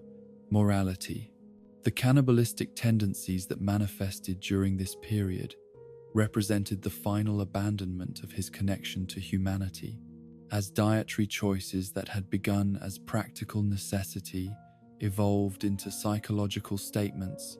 about his complete rejection of the species that had rejected him so thoroughly and consistently. The consumption of human flesh became both sustenance and sacrament, a ritual affirmation of his transformation into something that existed beyond the moral frameworks that governed civilized behavior and social interaction. Yet even in this state of apparent complete dehumanization, traces of his original gentle nature occasionally surfaced in moments of solitude and reflection, suggesting that the capacity for redemption remained buried beneath layers of trauma and defensive adaptation that had been necessary for survival, but which had also served to isolate him from the very connections that might have allowed healing and growth to occur. The child who had once played innocent games with Emma still existed somewhere within the creature that now stalked through nightmares and urban legends, waiting for some miracle of acceptance that might allow him to remember what it felt like to be human rather than monster. The journey from victimized child to apex predator was complete, yet the destination reached was not one that brought satisfaction or peace, but rather a form of existence that provided survival at the cost of everything that had once made life meaningful and worthwhile. The boy who had dreamed of friendship and acceptance had been transformed into something that could never experience either, condemned to an eternity of isolation that was perhaps a more cruel punishment than any that conventional justice could have devised for his supposed crimes. The emergence from the familiar darkness of Louisiana's bayous into the harsh electric glare of Gotham City's underworld marked not a new beginning, but rather the inevitable conclusion of a transformation that had been decades in the making, as Waylon Jones carried his accumulated pain and rage into an urban environment that would provide both the opportunities and the adversaries necessary to complete his metamorphosis from victim to predator, from outcast to genuine threat to the civilized order that had spent so many years rejecting everything he might have become under different circumstances. The great city that sprawled along its polluted river offered anonymity and darkness in abundance, yet it also contained concentrations of human cruelty and systematic oppression that would make even the carnival's exploitation seem gentle by comparison. His arrival in Gotham was not planned or purposeful, but rather the result of following waterways and criminal networks that connected the rural South to the industrial North through channels that existed beneath the notice of legitimate authorities and respectable society, pathways traveled by those whose circumstances or choices had placed them permanently outside the boundaries of conventional existence. The freight trains and cargo barges that carried him northward also transported other forms of human debris, men and women whose stories of abandonment and transformation paralleled his own in their fundamental themes of rejection and adaptation to circumstances that civilized people preferred not to acknowledge or understand. The docks that served as his point of entry into Gotham's criminal ecosystem were controlled by organizations that had learned to profit from society's refuse, transforming human desperation and physical abnormality into resources that could be exploited for various purposes, ranging from simple, manual labor to more specialized applications that required qualities not found among conventional workers. The men who recruited muscle for dangerous or degrading tasks possessed an eye for potential that could see past surface appearances to recognize capabilities that might prove useful in enterprises where legal considerations were secondary to results and efficiency. Wayland's obvious physical advantages made him valuable as an enforcer and intimidator long before anyone understood the full extent of his enhanced abilities, as his reptilian appearance alone was sufficient to inspire the kind of fear that made verbal persuasion unnecessary in most situations, involving debt collection, territorial disputes, and the countless forms of coercion that kept illegal enterprises operating smoothly. His willingness to accept work that others found too dangerous or morally objectionable reflected not any particular attraction to violence, but rather the simple reality that his options for legitimate employment were non-existent and his needs for food and shelter were as pressing as any other creature's basic survival requirements. The underground fighting circuits that provided his introduction to Gotham's more specialized criminal opportunities operated in spaces that existed at the intersection of entertainment and exploitation, where audiences gathered to witness forms of violence that legal boxing matches could not provide, while participants risked life and limb for purses that represented their only hope of escaping the poverty and desperation that had driven them to such extremes. These were not sporting contests governed by rules and referees, but rather exhibitions of human brutality designed to satisfy appetites that civilized society claimed not to possess, yet was willing to pay substantial sums to witness in Dacian, private settings. Wayland's debut in these underground arenas created immediate sensation among audiences that had grown jaded from years of watching ordinary men attempt to destroy each other for money and momentary fame. As his reptilian features and obviously enhanced physiology suggested possibilities for violence that transcended normal human limitations. The promoters who arranged these spectacles recognized in him a unique attraction that could draw crowds and generate revenue far beyond anything their conventional fighters could provide, while his desperate circumstances made him willing to accept terms that more experienced performers would have rejected as exploitative, even by the degraded standards of their shared profession.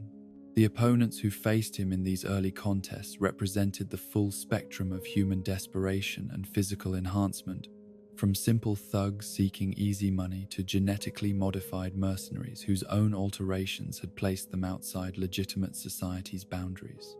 Yet none possessed the combination of natural advantages and accumulated rage that Wayland brought to each encounter. As years of systematic abuse and dehumanization had created within him a capacity for violence that went far beyond mere physical capability to encompass psychological depths of fury that made victory not just likely, but inevitable in almost any conceivable matchup. The nickname Killer Croc that emerged from these underground exhibitions was initially nothing more than promotional branding designed to enhance his market value as an attraction, yet it gradually evolved into something approaching his true identity,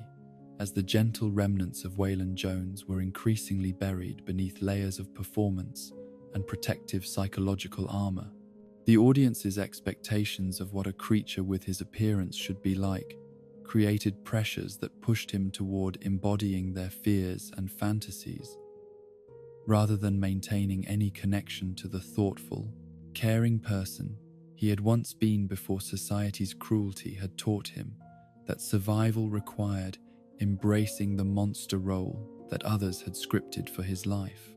The victories that accumulated during this period were achieved through methods that became progressively more brutal and savage, as Wayland discovered that audiences responded most enthusiastically to displays that confirmed their assumptions about his inherently predatory nature, while simultaneously satisfying their appetite for violence that exceeded normal human bounds. The careful restraint he had once exercised to avoid causing unnecessary harm gradually gave way to tactical ruthlessness that recognized opponents not as fellow human beings deserving of consideration, but as obstacles to be eliminated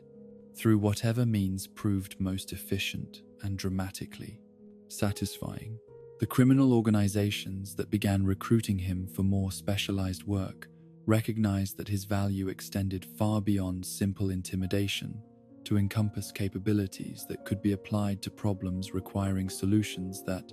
conventional criminals could not provide. His enhanced strength made him useful for operations involving heavy lifting or breakthrough of physical barriers, while his ability to survive in aquatic environments that would kill normal humans opened up possibilities for infiltration and escape routes that traditional methods could not accommodate. The first major criminal enterprise that employed his services involved the robbery of a waterfront warehouse, whose contents included experimental chemicals and pharmaceuticals that legitimate researchers had deemed too dangerous for continued study, materials that black market dealers could sell to clients whose purposes did not require safety testing or regulatory approval. The job required someone capable of operating underwater for extended periods, while also possessing the physical strength necessary to carry substantial loads through environments where conventional diving equipment would be inadequate or impossible to use effectively. The success of this operation established Wayland's reputation within Gotham's criminal community as someone whose unique capabilities made him valuable for assignments that would be impossible for ordinary criminals to complete, while his willingness to work for reasonable compensation without asking uncomfortable questions about purposes or consequences made him an ideal employee for organizations that preferred to keep their activities compartmentalized and their personnel expendable if circumstances required sacrificial offerings to law enforcement attention. The Gotham City Police Department's first encounters with evidence of his presence in their jurisdiction initially generated confusion rather than immediate recognition of a new threat, as the crime scenes he left behind showed patterns of violence and entry methods that did not match any known criminal's typical approaches or capabilities. The witnesses who survived encounters with him provided descriptions that seemed too fantastic to be credible,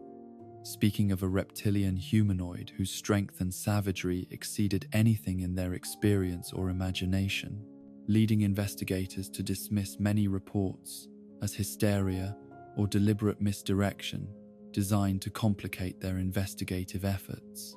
The sewer system that became his preferred habitat and operational base offered advantages that no conventional criminal hideout could provide, combining the practical benefits of extensive tunnel networks that connected every part of the city with environmental conditions that suited his transformed physiology, while also providing psychological comfort through their separation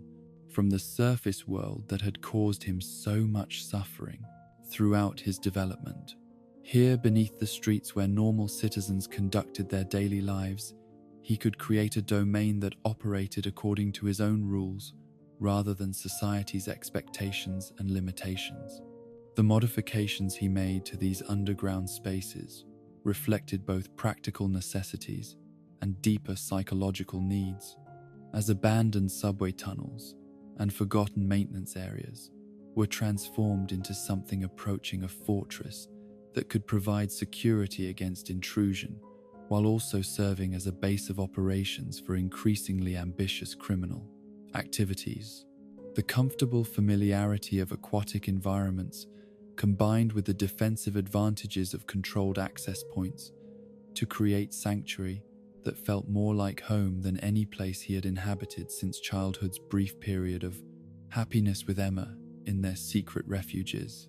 The reputation that began developing around his presence in Gotham's underworld served multiple purposes, providing him with the fear-based respect that made business relationships smoother, while also attracting attention from potential clients who required services that only someone with his unique combination of capabilities and moral flexibility could provide. Yet this growing notoriety also ensured that he would eventually come into conflict with the city's more established criminal organizations, whose leaders recognized that someone operating with his level of independence and effectiveness represented a potential threat to their carefully maintained territorial arrangements and profit-sharing agreements. The first major confrontation with organized crime occurred when his freelance activities began interfering with operations controlled by families whose power structures depended upon maintaining exclusive control over certain types of criminal enterprise within their designated territories. The meeting arranged to address these conflicts revealed the extent to which his reputation had already exceeded his actual criminal accomplishments, as veteran criminals who had built their careers on intimidation and violence found themselves genuinely nervous in the presence of someone whose appearance alone suggested capabilities that their experience had not prepared them to counter effectively. The negotiations that followed demonstrated Wayland's growing sophistication in criminal politics and business arrangements, as he leveraged his unique advantages into favorable terms that recognized his independence, while also providing him with access to resources and information networks that individual operations could not match. The compromise reached allowed him to continue his specialized work, while also ensuring that his activities would complement rather than compete with established criminal enterprises, creating a symbiotic relationship that benefited all parties while maintaining the territorial stability that kept law enforcement attention focused on smaller, more expendable operators. The urban legends that began circulating among Gotham's civilian population reflected the psychological impact that even indirect evidence of his presence was having on a city whose residents had grown accustomed to conventional forms of crime and violence, yet were unprepared for threats that operated according to different rules and possessed capabilities that transcended normal human limitations. The stories told by children about monsters in the sewers served multiple social functions, providing acceptable outlets for fears about urban dangers, while also creating frameworks for understanding threats that adult rational thinking preferred not to acknowledge directly. Batman's first awareness of his presence in Gotham came not through direct confrontation, but through patterns of evidence and witness testimony that suggested the emergence of a new category of criminal whose methods and capabilities required reassessment of existing assumptions about urban crime and the appropriate responses it required. The detective work that revealed connections between seemingly unrelated incidents demonstrated both the Dark Knight's analytical abilities and the extent to which Wayland's activities were already influencing criminal patterns throughout the city, even when his direct involvement remained hidden or misunderstood. The psychological profiles that Batman developed based on available evidence showed remarkable insight into the motivations and probable future behavior of someone whose transformation from victim to predator followed patterns that the detective's own experience with trauma and adaptation allowed him to recognize and understand. Yet the theoretical understanding of Killer Croc's likely psychology could not fully prepare even Gotham's greatest detective for the reality of encountering someone whose physical capabilities and accumulated rage made him unlike any adversary that conventional law enforcement training or even superheroic experience had equipped anyone to handle effectively. The anticipation that built toward their inevitable first meeting created tension throughout Gotham's criminal community, as established operators recognized that the collision between the city's newest monster and its established protector would likely reshape the entire ecosystem of illegal activity in ways that could either create new opportunities or eliminate existing power structures entirely. The betting pools that emerged around predictions of the outcome revealed the extent to which both figures had transcended their original roles to become symbolic representatives of competing approaches to operating outside conventional, legal, and social boundaries. The stage was thus set for confrontations that would test not only physical capabilities and tactical skills, but also fundamental philosophies about justice, redemption, and the possibility of finding meaning and purpose in lives that had been shaped by circumstances beyond individual control or choice. The monster that society had created through its systematic rejection and abuse was about to encounter the hero who had chosen to dedicate his existence to protecting that same society from the consequences of its own failures and cruelties, creating a dynamic that would force both participants to examine their deepest assumptions about the nature of heroism, villainy, and the complex motivations that drove individuals toward either salvation or damnation in a world that offered precious little guidance for distinguishing between the two. The iron gates of Arkham Asylum had witnessed the arrival of countless broken minds and shattered souls throughout its long and troubled history. Yet few inmates had ever crossed its threshold, carrying within themselves such a complex mixture of genuine tragedy and legitimate danger as the creature who was processed into its care under the name that had become both identity and curse. Killer Croc, the psychiatric facility that Gotham's authorities had established to treat, rather than merely punish those whose crimes seemed to spring from mental illness rather than simple moral failure, found itself confronting a case that challenged every assumption about the nature of rehabilitation and the possibility of redemption for those whose transformation had carried them so far from recognizable humanity that return might be impossible, even with the most advanced therapeutic interventions.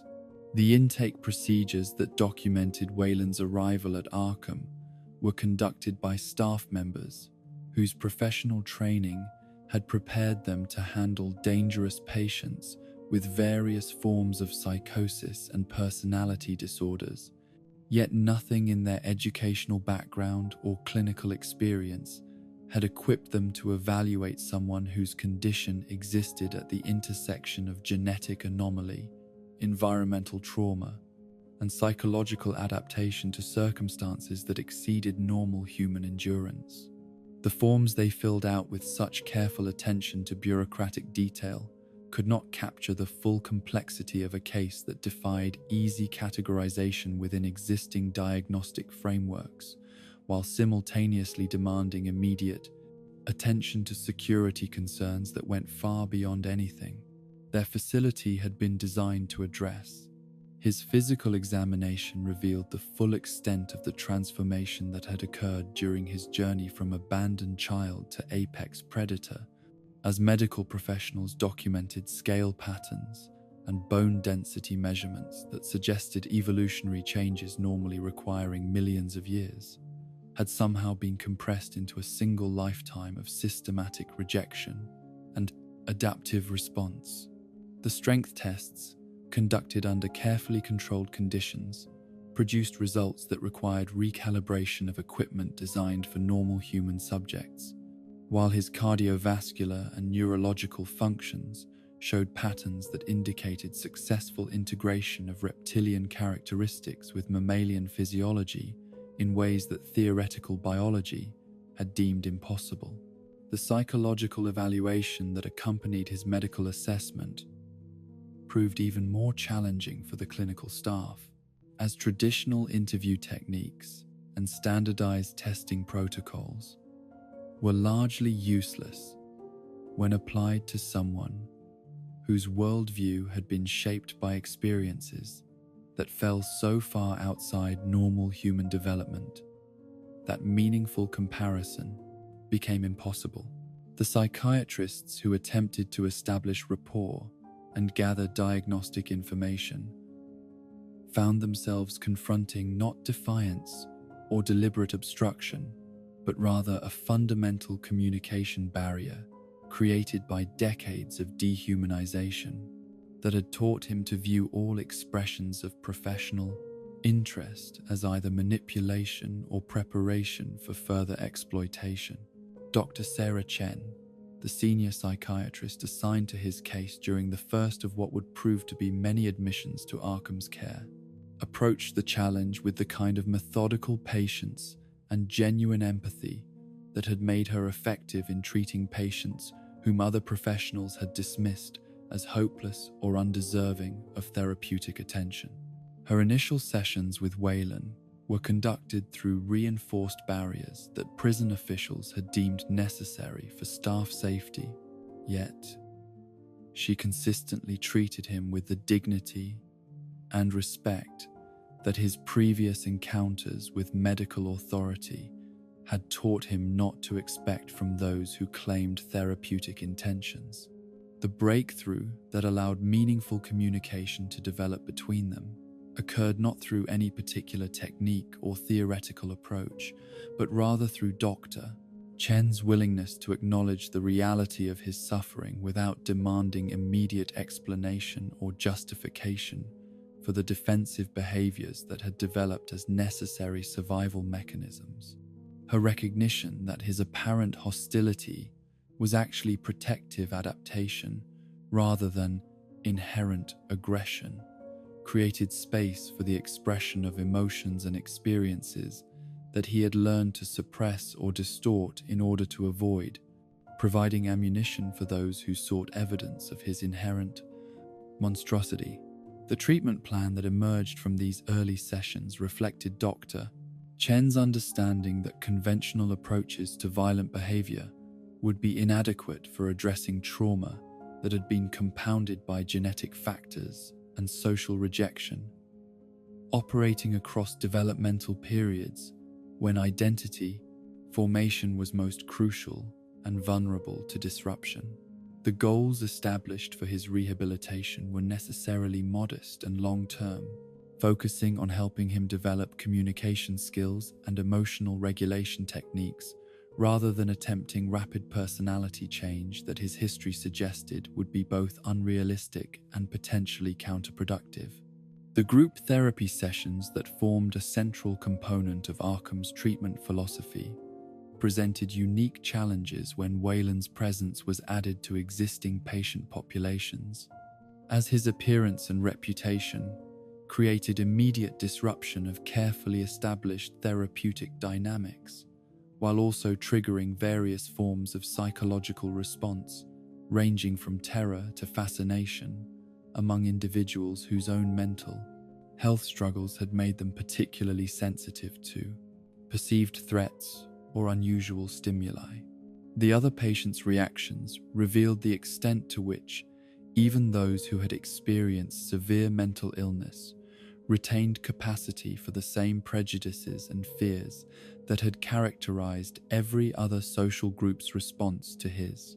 differences. Some inmates responded to his presence with the kind of primitive fear that suggested recognition of predatory capability, while others displayed morbid curiosity that reduced him to an object of study rather than acknowledging his status as a fellow patient, deserving of therapeutic consideration and human respect. The most disturbing reactions came from those who saw in his physical transformation confirmation of their own delusional beliefs about cosmic punishment or supernatural intervention,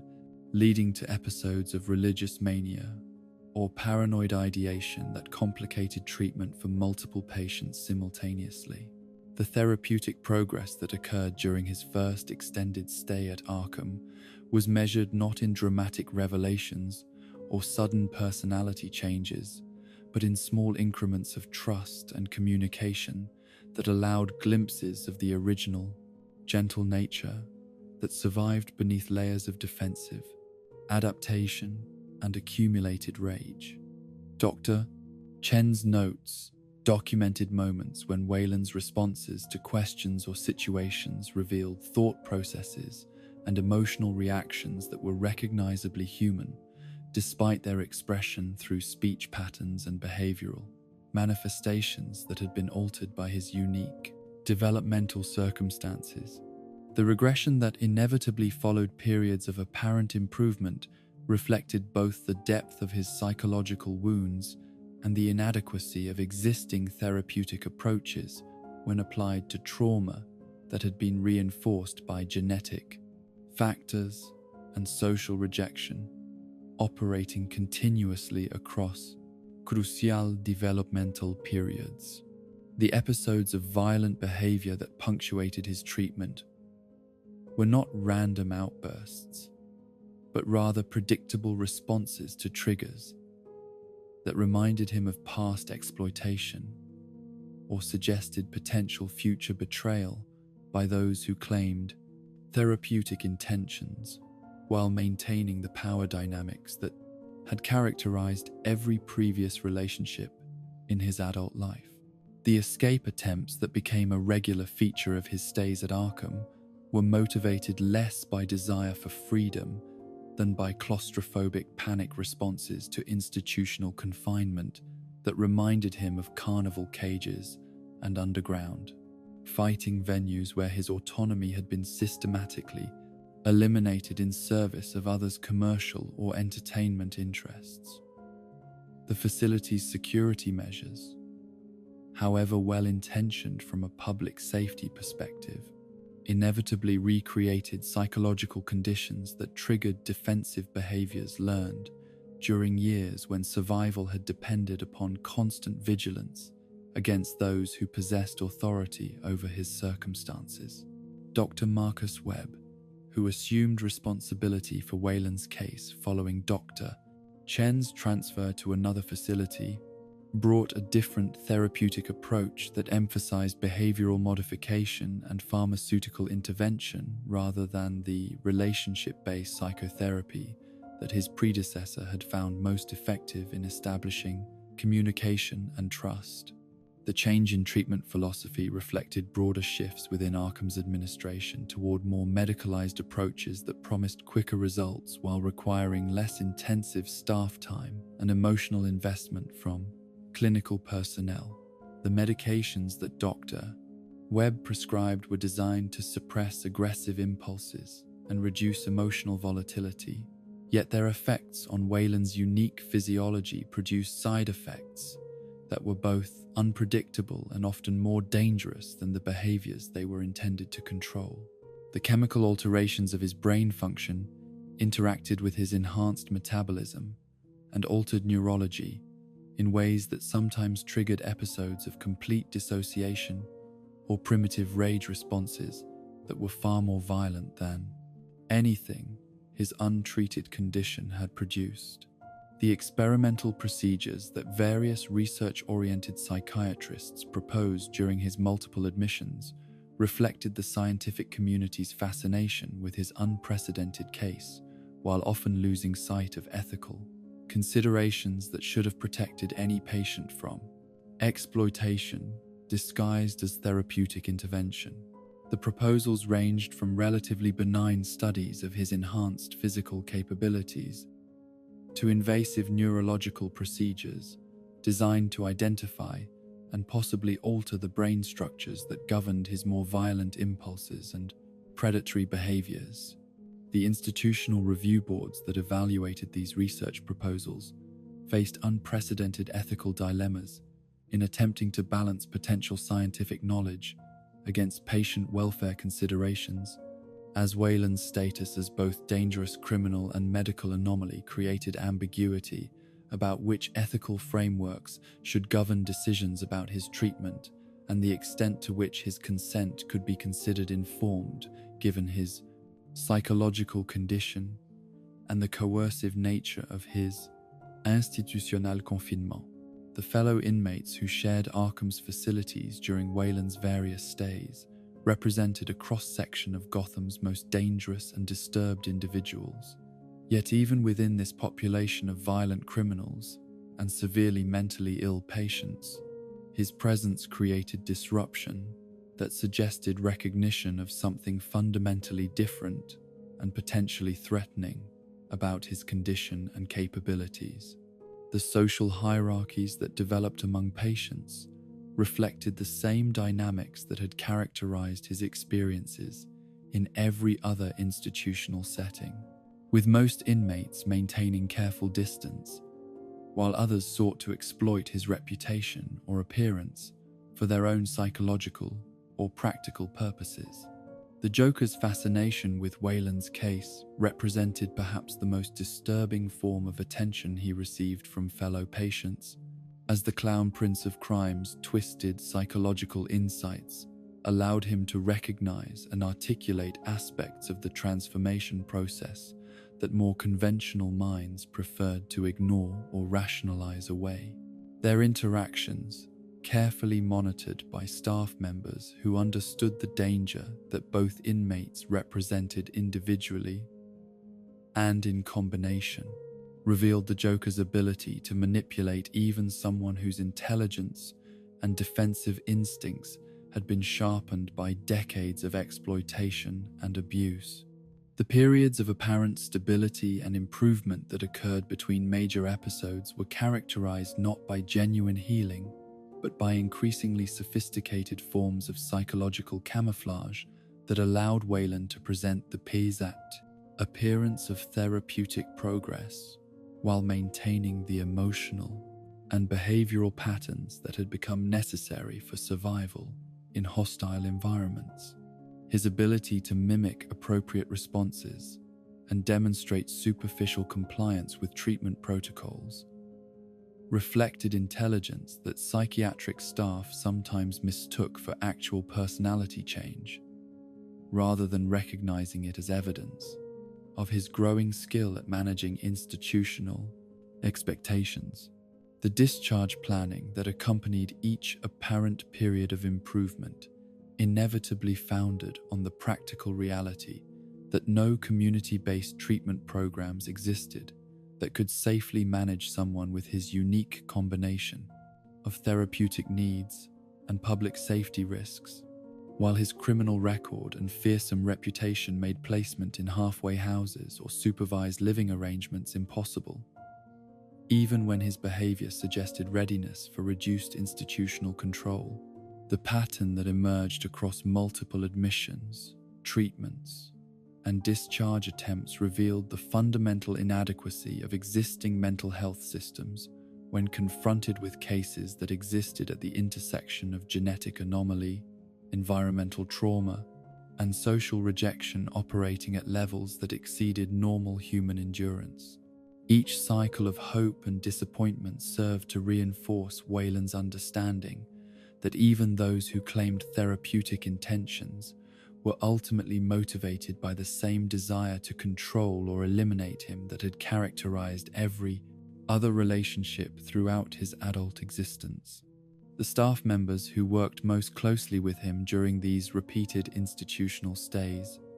developed complex relationships that mixed professional obligation with genuine human concern. Yet even the most dedicated and empathetic caregivers found themselves limited by institutional constraints and theoretical frameworks that were simply inadequate for addressing trauma and transformation of the scope and complexity that his case represented. The research publications that resulted from studies of his condition contributed to scientific understanding of genetic expression and environmental adaptation, while often failing to acknowledge the ethical implications of treating human suffering as raw material for academic advancement, creating literature that objectified his experience while claiming to serve humanitarian purposes through expansion of therapeutic knowledge and technique. The security measures that evolved in response to his escape attempts and violent episodes gradually transformed his treatment environment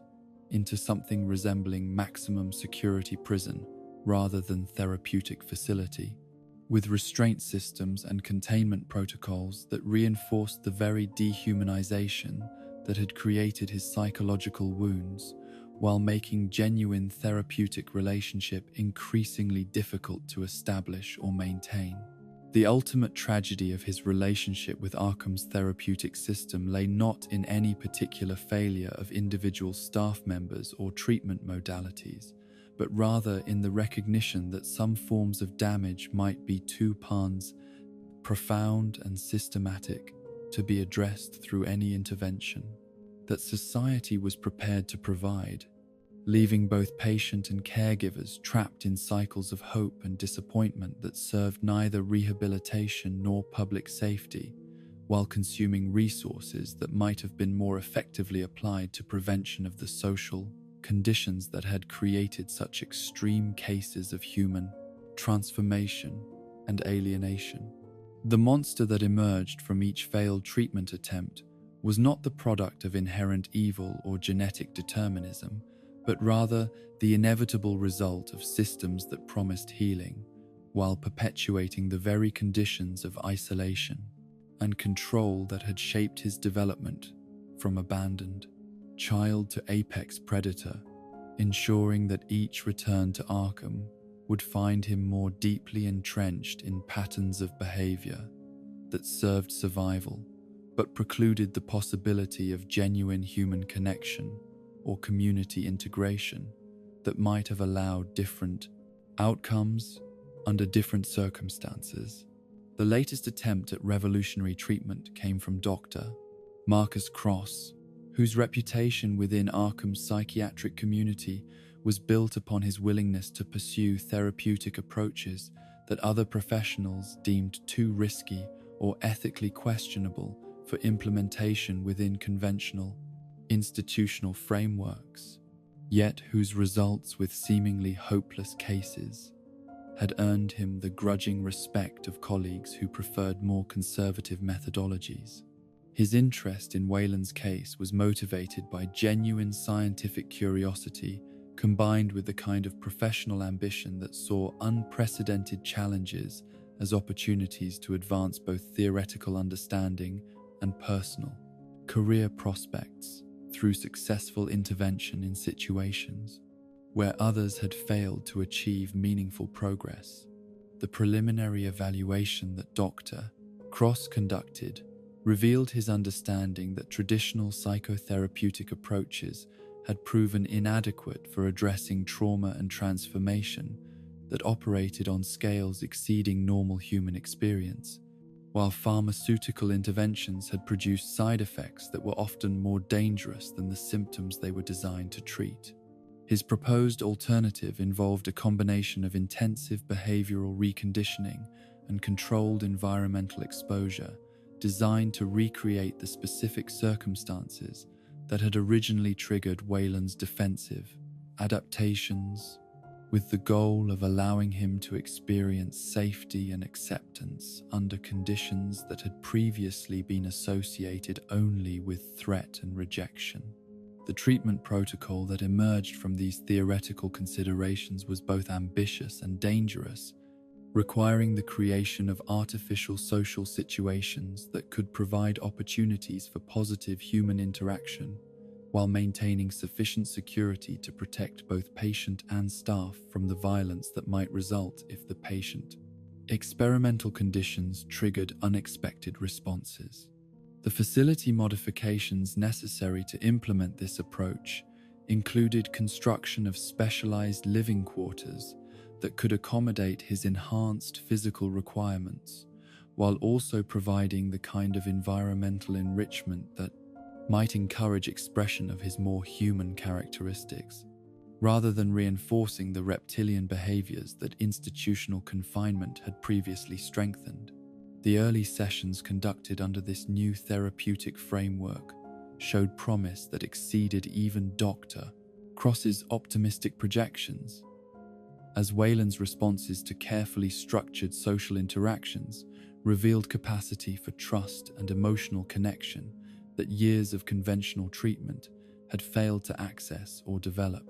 The breakthrough moments came not through dramatic revelations or sudden personality changes, but rather through small gestures of genuine kindness and acceptance that reminded him of possibilities for human relationship that had been buried beneath decades of systematic rejection and defensive adaptation. to hostile environments. Yet the progress that accumulated during these initial weeks of experimental treatment also revealed the profound fragility of psychological healing when it was attempted in someone whose sense of identity had been so thoroughly shaped by trauma and social rejection that any reminder of past betrayals could trigger complete regression to survival behaviors that had been learned during the most dangerous periods of his development. The careful balance between challenge and support that effective therapy required became increasingly difficult to maintain. As Wayland's growing trust made him more vulnerable to disappointment, while his enhanced capabilities made any expression of that disappointment potentially catastrophic for those around him. The violent episode that shattered this fragile therapeutic progress began with a routine session that should have continued the steady advancement toward greater emotional regulation and social connection that had characterized his response to Dr. Cross's innovative treatment approach. Instead, some combination of environmental triggers and internal psychological pressure created conditions that overwhelmed his developing capacity for self-control, leading to the kind of primitive rage response that made clear how much of his healing had been superficial adaptation rather than genuine transformation of the fundamental patterns that governed his relationship with human society. The act of consuming his own hands to escape physical restraints represented not mere desperation, but rather a form of symbolic self-destruction that demonstrated his complete rejection of the hope that therapeutic intervention might allow him to reclaim some form of human identity and social connection. The deliberate infliction of such extreme pain upon himself served multiple psychological functions, providing both practical escape from confinement and emotional release from the accumulated frustration of repeated cycles of hope and disappointment that had characterized his relationship with institutional authority throughout his adult existence. The security response that followed his escape revealed the extent to which even Arkham's specialized staff had never fully understood or prepared for the level of violence that someone with his capabilities could unleash when survival instincts overrode whatever moral restraints his treatment had attempted to establish or strengthen. The casualties that resulted from his departure were not acts of calculated revenge, but rather the inevitable consequences of placing highly trained but fundamentally normal human beings in the path of someone whose enhanced physiology, accumulated rage, made him capable of destruction that exceeded any conventional threat assessment or security protocol. The trail of blood that marked his passage through Gotham's sewer system toward the surface world provided evidence of both the severity of his self-inflicted injuries and the remarkable regenerative capabilities that his altered biology had developed in response to decades of abuse and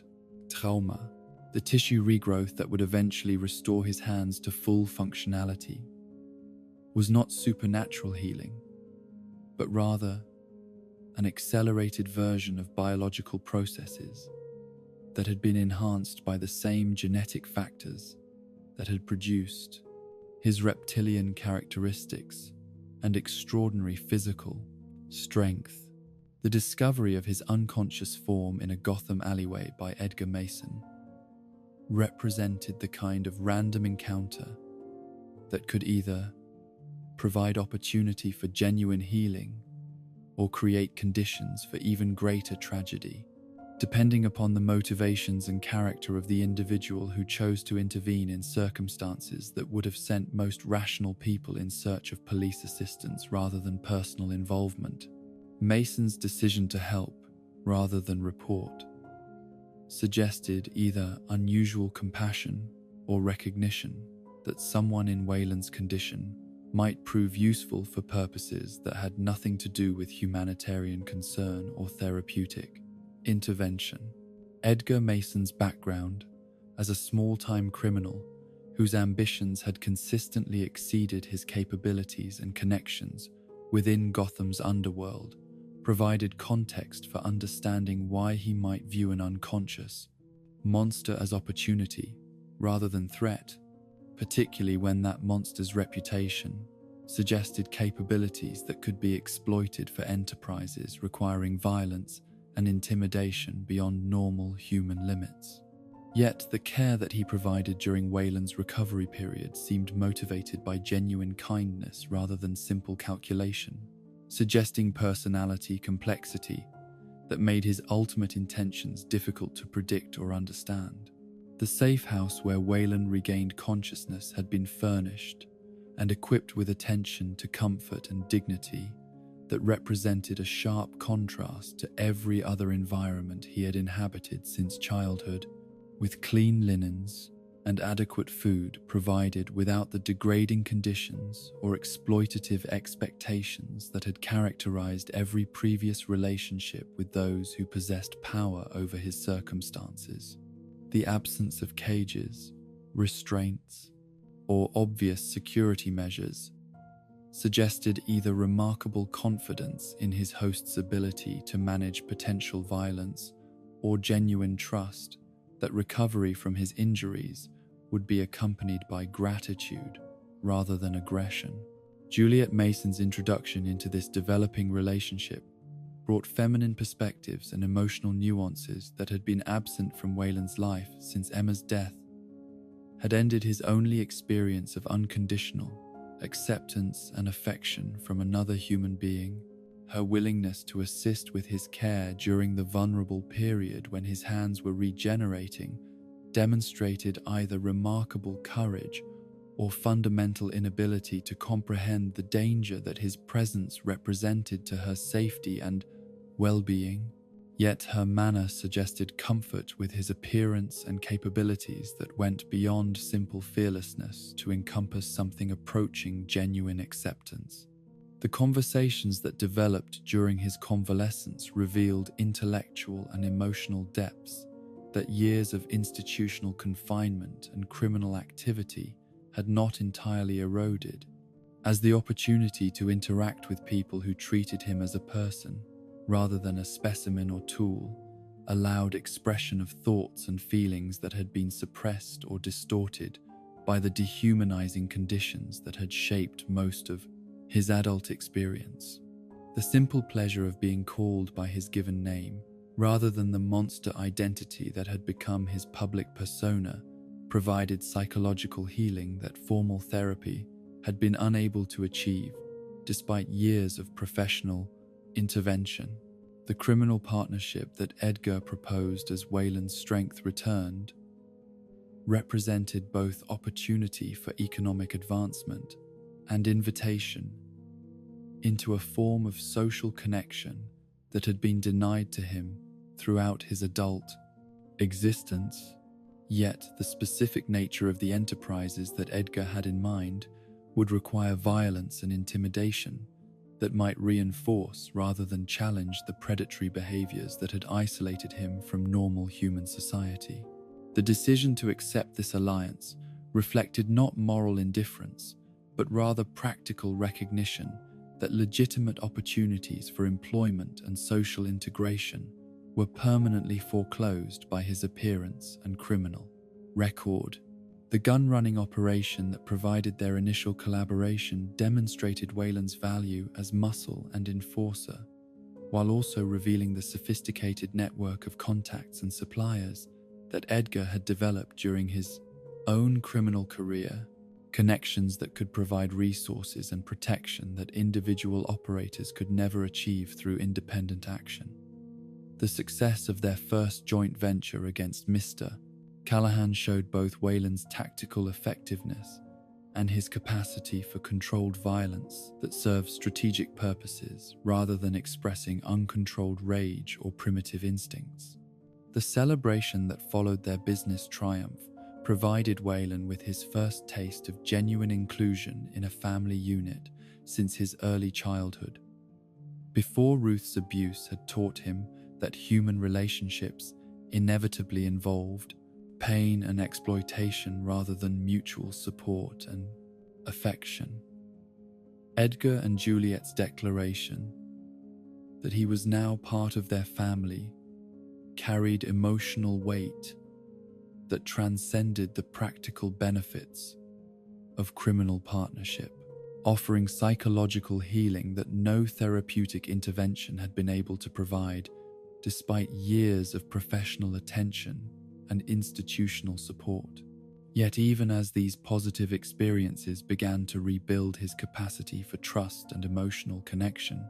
underlying tensions within the Mason household were developing that would eventually transform this brief paradise into another betrayal that would confirm his deepest fears about the impossibility of genuine human acceptance and the inevitability of exploitation by those who claimed to care about his welfare.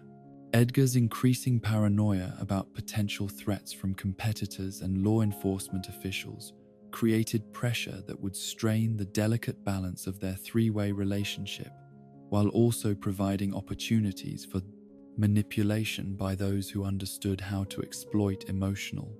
vulnerabilities for personal advantage. The criminal expansion that followed their initial success required increasingly violent methods of eliminating competition and establishing territorial control. Activities that pushed Wayland back toward the role of apex predator that he had been trying to escape through integration into something resembling normal family life. Each act of violence performed in service of Edgar's ambitions reinforced behavioral patterns that made genuine human connection more difficult, while also demonstrating capabilities that enhanced his value as a criminal asset rather than a family member deserving of consideration and respect. The psychological manipulation that Juliet began employing as Edgar's attention turned toward empire building rather than family maintenance revealed her understanding of Wayland's emotional needs and vulnerabilities. Yet her motives for exploiting this knowledge remained unclear, even as her influence over his thoughts and actions grew stronger with each private conversation. The intimacy that developed between them during Edgar's increasingly frequent absences created emotional complications that neither the criminal partnership nor their supposed family structure could accommodate without generating conflicts that would ultimately destroy all three participants. The revelation of Juliet's affair and her systematic manipulation of both men's emotions demonstrated the sophisticated cruelty that human beings could exercise when they recognized psychological vulnerabilities that could be exploited for personal advantage. Yet, her betrayal was particularly devastating for Wayland because it destroyed his faith in the possibility of genuine acceptance and affection from someone who had seemed to value him for qualities beyond his usefulness as an instrument of violence and intimidation. The confrontation that resulted in Edgar's death was not premeditated murder, but rather the inevitable explosion of accumulated tension and manipulated emotions. Yet the ease with which Wayland's enhanced strength ended a human life served as reminder of the fundamental difference between himself and those he had hoped to join through the fiction of family membership. The blood that stained his hands carried symbolic as well as literal significance, marking the end of his attempt to reclaim human identity and the beginning of his final retreat into the monster role that society had always insisted was his true nature. Juliet's final betrayal and subsequent death completed the destruction of whatever hope for redemption or normal human connection had survived. His years of systematic rejection and institutional confinement, proving that even the most carefully constructed illusion of acceptance would eventually reveal itself as another form of exploitation designed to serve others' purposes, rather than acknowledging his worth as a conscious being, deserving of genuine care and consideration. The gunshot wound that should have killed him instead served as physical manifestation of emotional damage that could never heal, ensuring that trust would never again be possible For someone who had learned too many times, that kindness was merely preliminary to more sophisticated forms of cruelty. Batman's arrival at the scene of carnage that had once been a home provided final confirmation that Wayland's brief experiment with human connection had ended in failure that would be interpreted as evidence of his inherent monstrosity rather than recognition of the tragic circumstances that had made different outcomes impossible despite his genuine desire for transformation and acceptance. The bodies of Edgar and Juliet would be remembered as victims of a monster's savagery rather than casualties of manipulation and betrayal that had exploited vulnerabilities created by decades of systematic abuse and social rejection. The return to Arkham that concluded this episode represented not therapeutic intervention, but rather society's acknowledgement that some forms of damage were too profound to be addressed through conventional treatment, that some transformations carried individuals so far from recognizable humanity that integration into normal community life was impossible regardless of their original nature or continuing capacity for growth and change. The monster that emerged from this final betrayal was harder and more dangerous than the one who had entered it, yet also more profoundly alone in ways that made future healing even less likely than before. The tragedy of the Beauty and the Beast incident lay not in its violence, but in its demonstration that even genuine kindness and acceptance,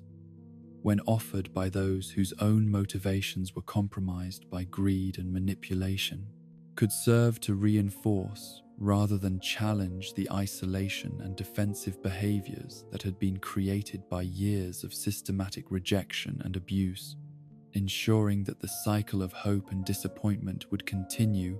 until all capacity for trust had been permanently destroyed by repetition of betrayal disguised as love.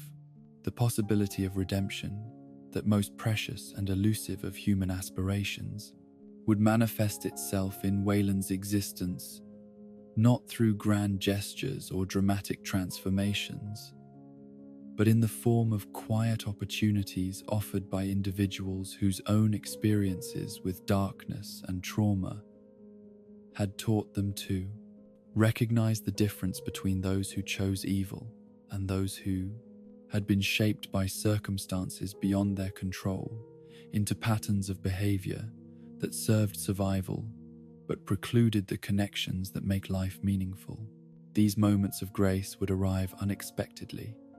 and often from sources that conventional wisdom would have deemed unlikely to extend compassion to someone whose reputation and appearance marked him as irredeemably dangerous. Yet their impact would prove that even the most profound damage could be addressed when genuine understanding encountered willingness to risk everything for the possibility of transformation. The alternate reality that some observers had glimpsed suggested that different choices made at crucial moments might have produced entirely different outcomes, demonstrating that the monster Wayland had become was not inevitable, but rather the result of specific decisions made by individuals and institutions who possessed the power to offer acceptance or rejection, understanding or condemnation, hope or despair to someone whose differences made him vulnerable to either salvation or destruction, depending upon the character of those he encountered during his journey from innocence to experience. In this other timeline, the Bruce Wayne who discovered the urban legends surrounding the creature in Gotham's sewers, approached the investigation with the same methodical intelligence and sophisticated understanding of trauma that characterized his approach to all manifestations of human suffering and criminal behavior. Yet, his response to the evidence of Wayland's existence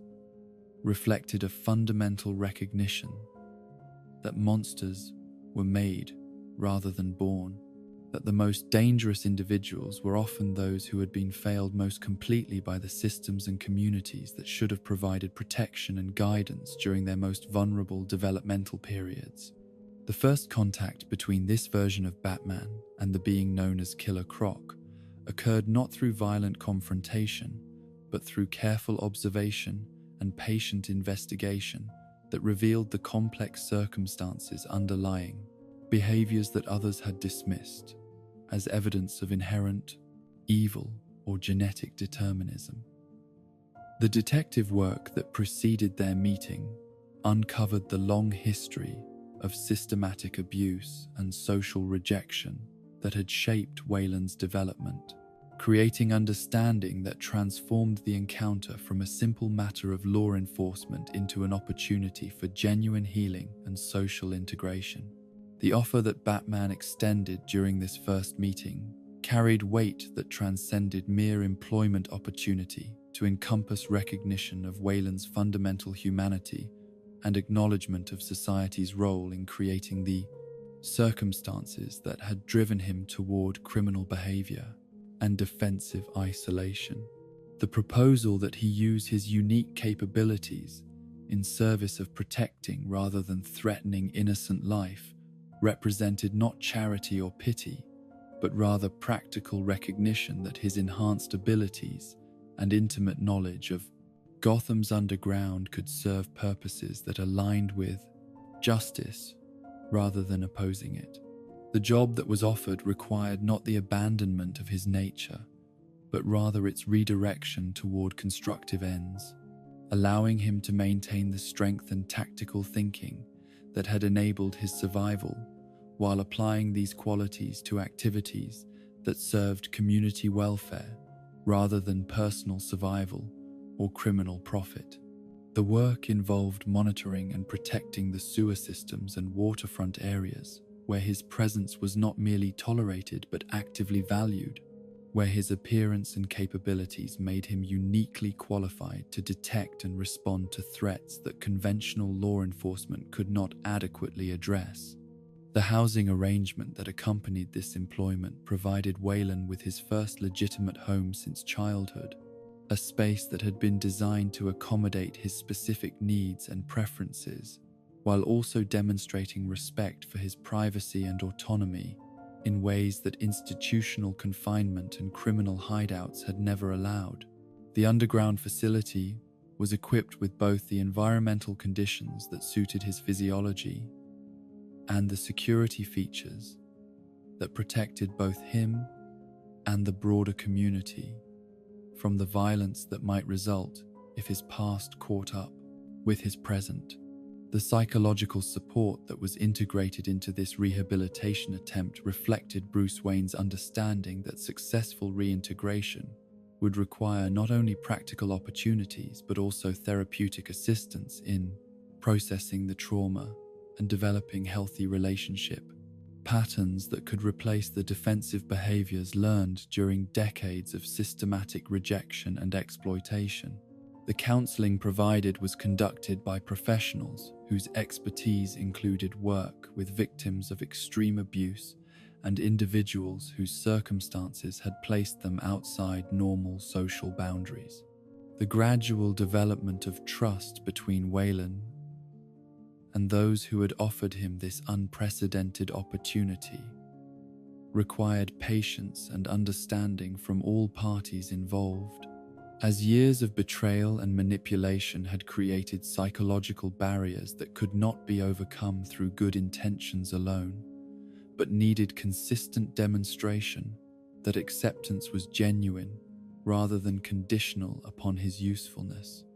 or transformation into something more conventionally acceptable. The work that he performed during this period of tentative integration provided both practical value to Gotham's infrastructure and psychological benefits to his own sense of purpose and belonging, as activities that utilized his enhanced capabilities in service of protective rather than destructive ends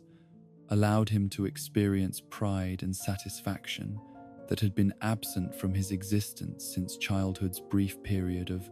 friendship and acceptance with Emma in their shared adventures and innocent games.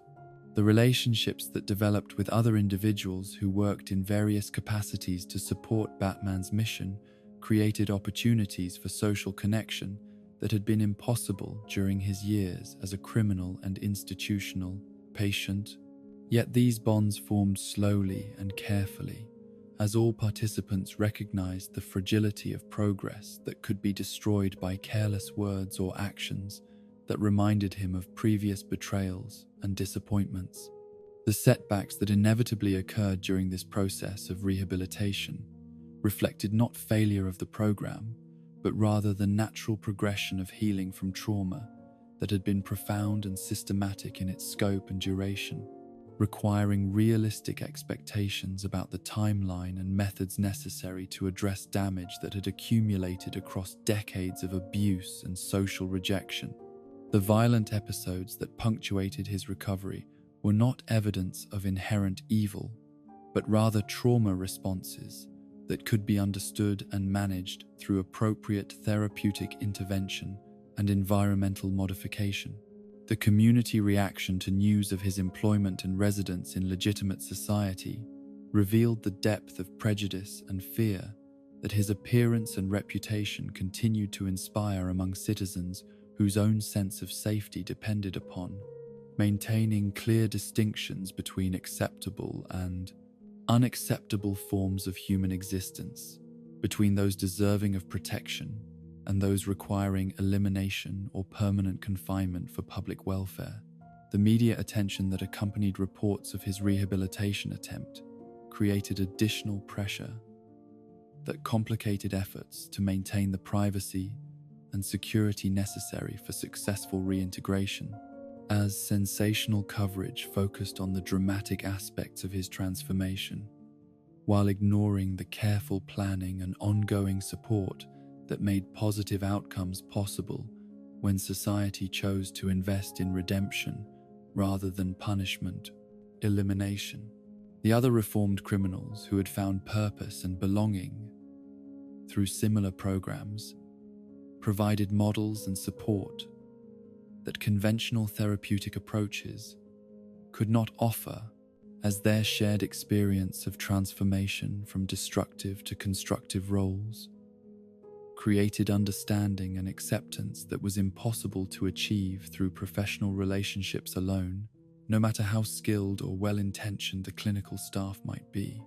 The philosophical questions raised by his successful rehabilitation challenged fundamental assumptions about the nature of criminal behavior and the possibility of redemption for those whose actions had caused significant harm to innocent individuals, forcing reconsideration of policies and attitudes that had been based on beliefs about fixed character, rather than recognition of human capacity for growth and change under appropriate circumstances.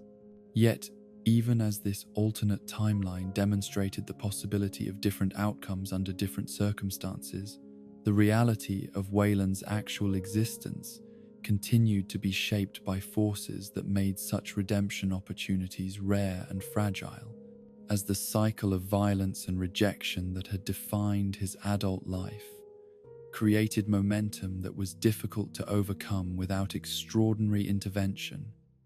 and sustained community commitment to supporting transformation rather than simply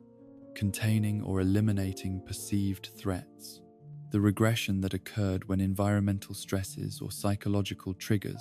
overwhelmed his developing capacity for healthy relationship and emotional regulation served as reminder that healing from profound trauma was not linear process, but rather ongoing struggle that required continuous support and understanding from those who had committed to his rehabilitation, with setbacks viewed as temporary obstacles rather than evidence of fundamental failure or impossibility of change. The temptation to return to familiar patterns of criminal behavior and defensive isolation remained constant throughout his rehabilitation attempts, as the skills and attitudes that had enabled survival during his most dangerous periods continued to offer security and predictability that positive changes could not guarantee,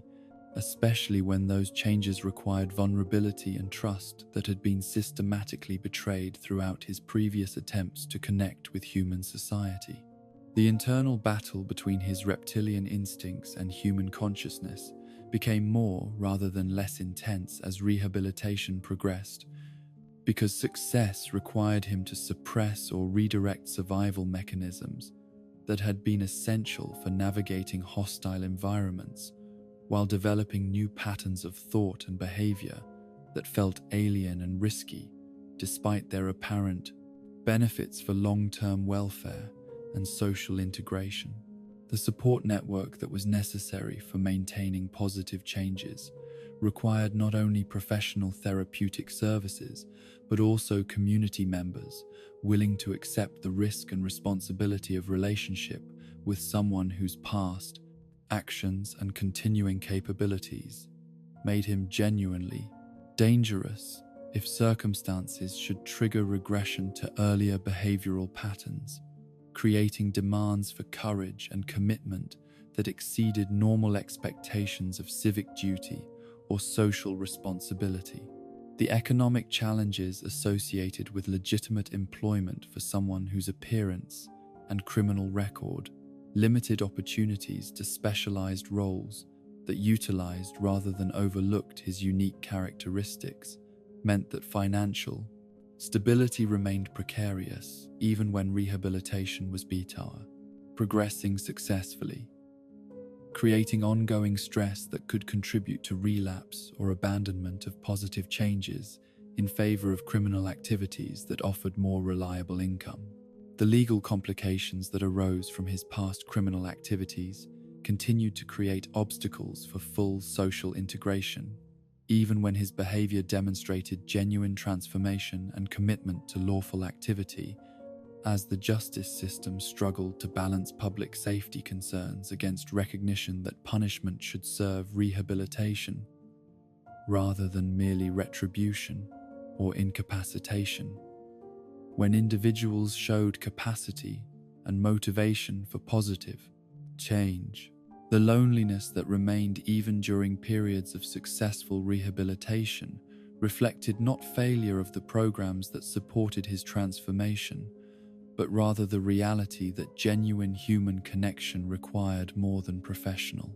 relationships and structured activities could provide, needing the kind of spontaneous affection and acceptance that society was reluctant to extend to someone whose differences and history marked him as fundamentally other regardless of his actions or intentions. The question of whether complete redemption was possible for someone whose transformation had been so profound and whose actions had caused such harm remained unresolved even when rehabilitation achieved its stated goals, as the psychological and social consequences of his journey from innocence to monstrosity created permanent changes that could not be undone, even when their negative effects were successfully managed or redirected toward positive purposes. The hope that sustained both Wayland and those who worked to support his rehabilitation was not based on denial of the severity of his condition or the magnitude of challenges involved in transformation, but rather on recognition that consciousness itself was precious and deserving of every opportunity for growth and positive expression, regardless of how far it might have strayed from conventional expectations of human development and social behavior. The legacy that these rehabilitation attempts would leave for future cases involving individuals whose circumstances had placed them outside normal social boundaries was perhaps their most significant contribution, demonstrating that investment in redemption rather than elimination could produce results that served both individual welfare and community safety when society chose to commit resources and accept risks necessary for genuine transformation, rather than settling for containment or punishment as final solutions to complex human problems. The eternal struggle between hope and despair that characterized every attempt at redemption for someone whose damage had been so systematic and profound would continue regardless of immediate outcomes, as each success or failure provided data that could inform future efforts while also testing the commitment and character of those who chose to believe that even the most lost souls retain potential for return to the community of conscious beings who shared responsibility for creating conditions that either fostered growth or perpetuated cycles of trauma and violence. And so we reach the end of our journey through the flooded tunnels of tragedy and transformation, having witnessed how society's cruelty can forge monsters from the most innocent of souls. In Waylon Jones, we see reflected our own capacity for both compassion and condemnation, our ability to create the very evils we claim to fear. His story reminds us that beneath every monster lies a human heart, beating with the same desires for acceptance and love that drive us all. Perhaps in the gentle depths of sleep, we can find the empathy that the waking world so often lacks, understanding that difference need not breed fear, and that even the most scaled and scarred among us deserve the chance at redemption. Rest now, dreamer of deeper truths, and may your slumber be as peaceful as the still waters where all souls might find acceptance, where the distinction between man and monster dissolves like morning mist over calm bayou waters.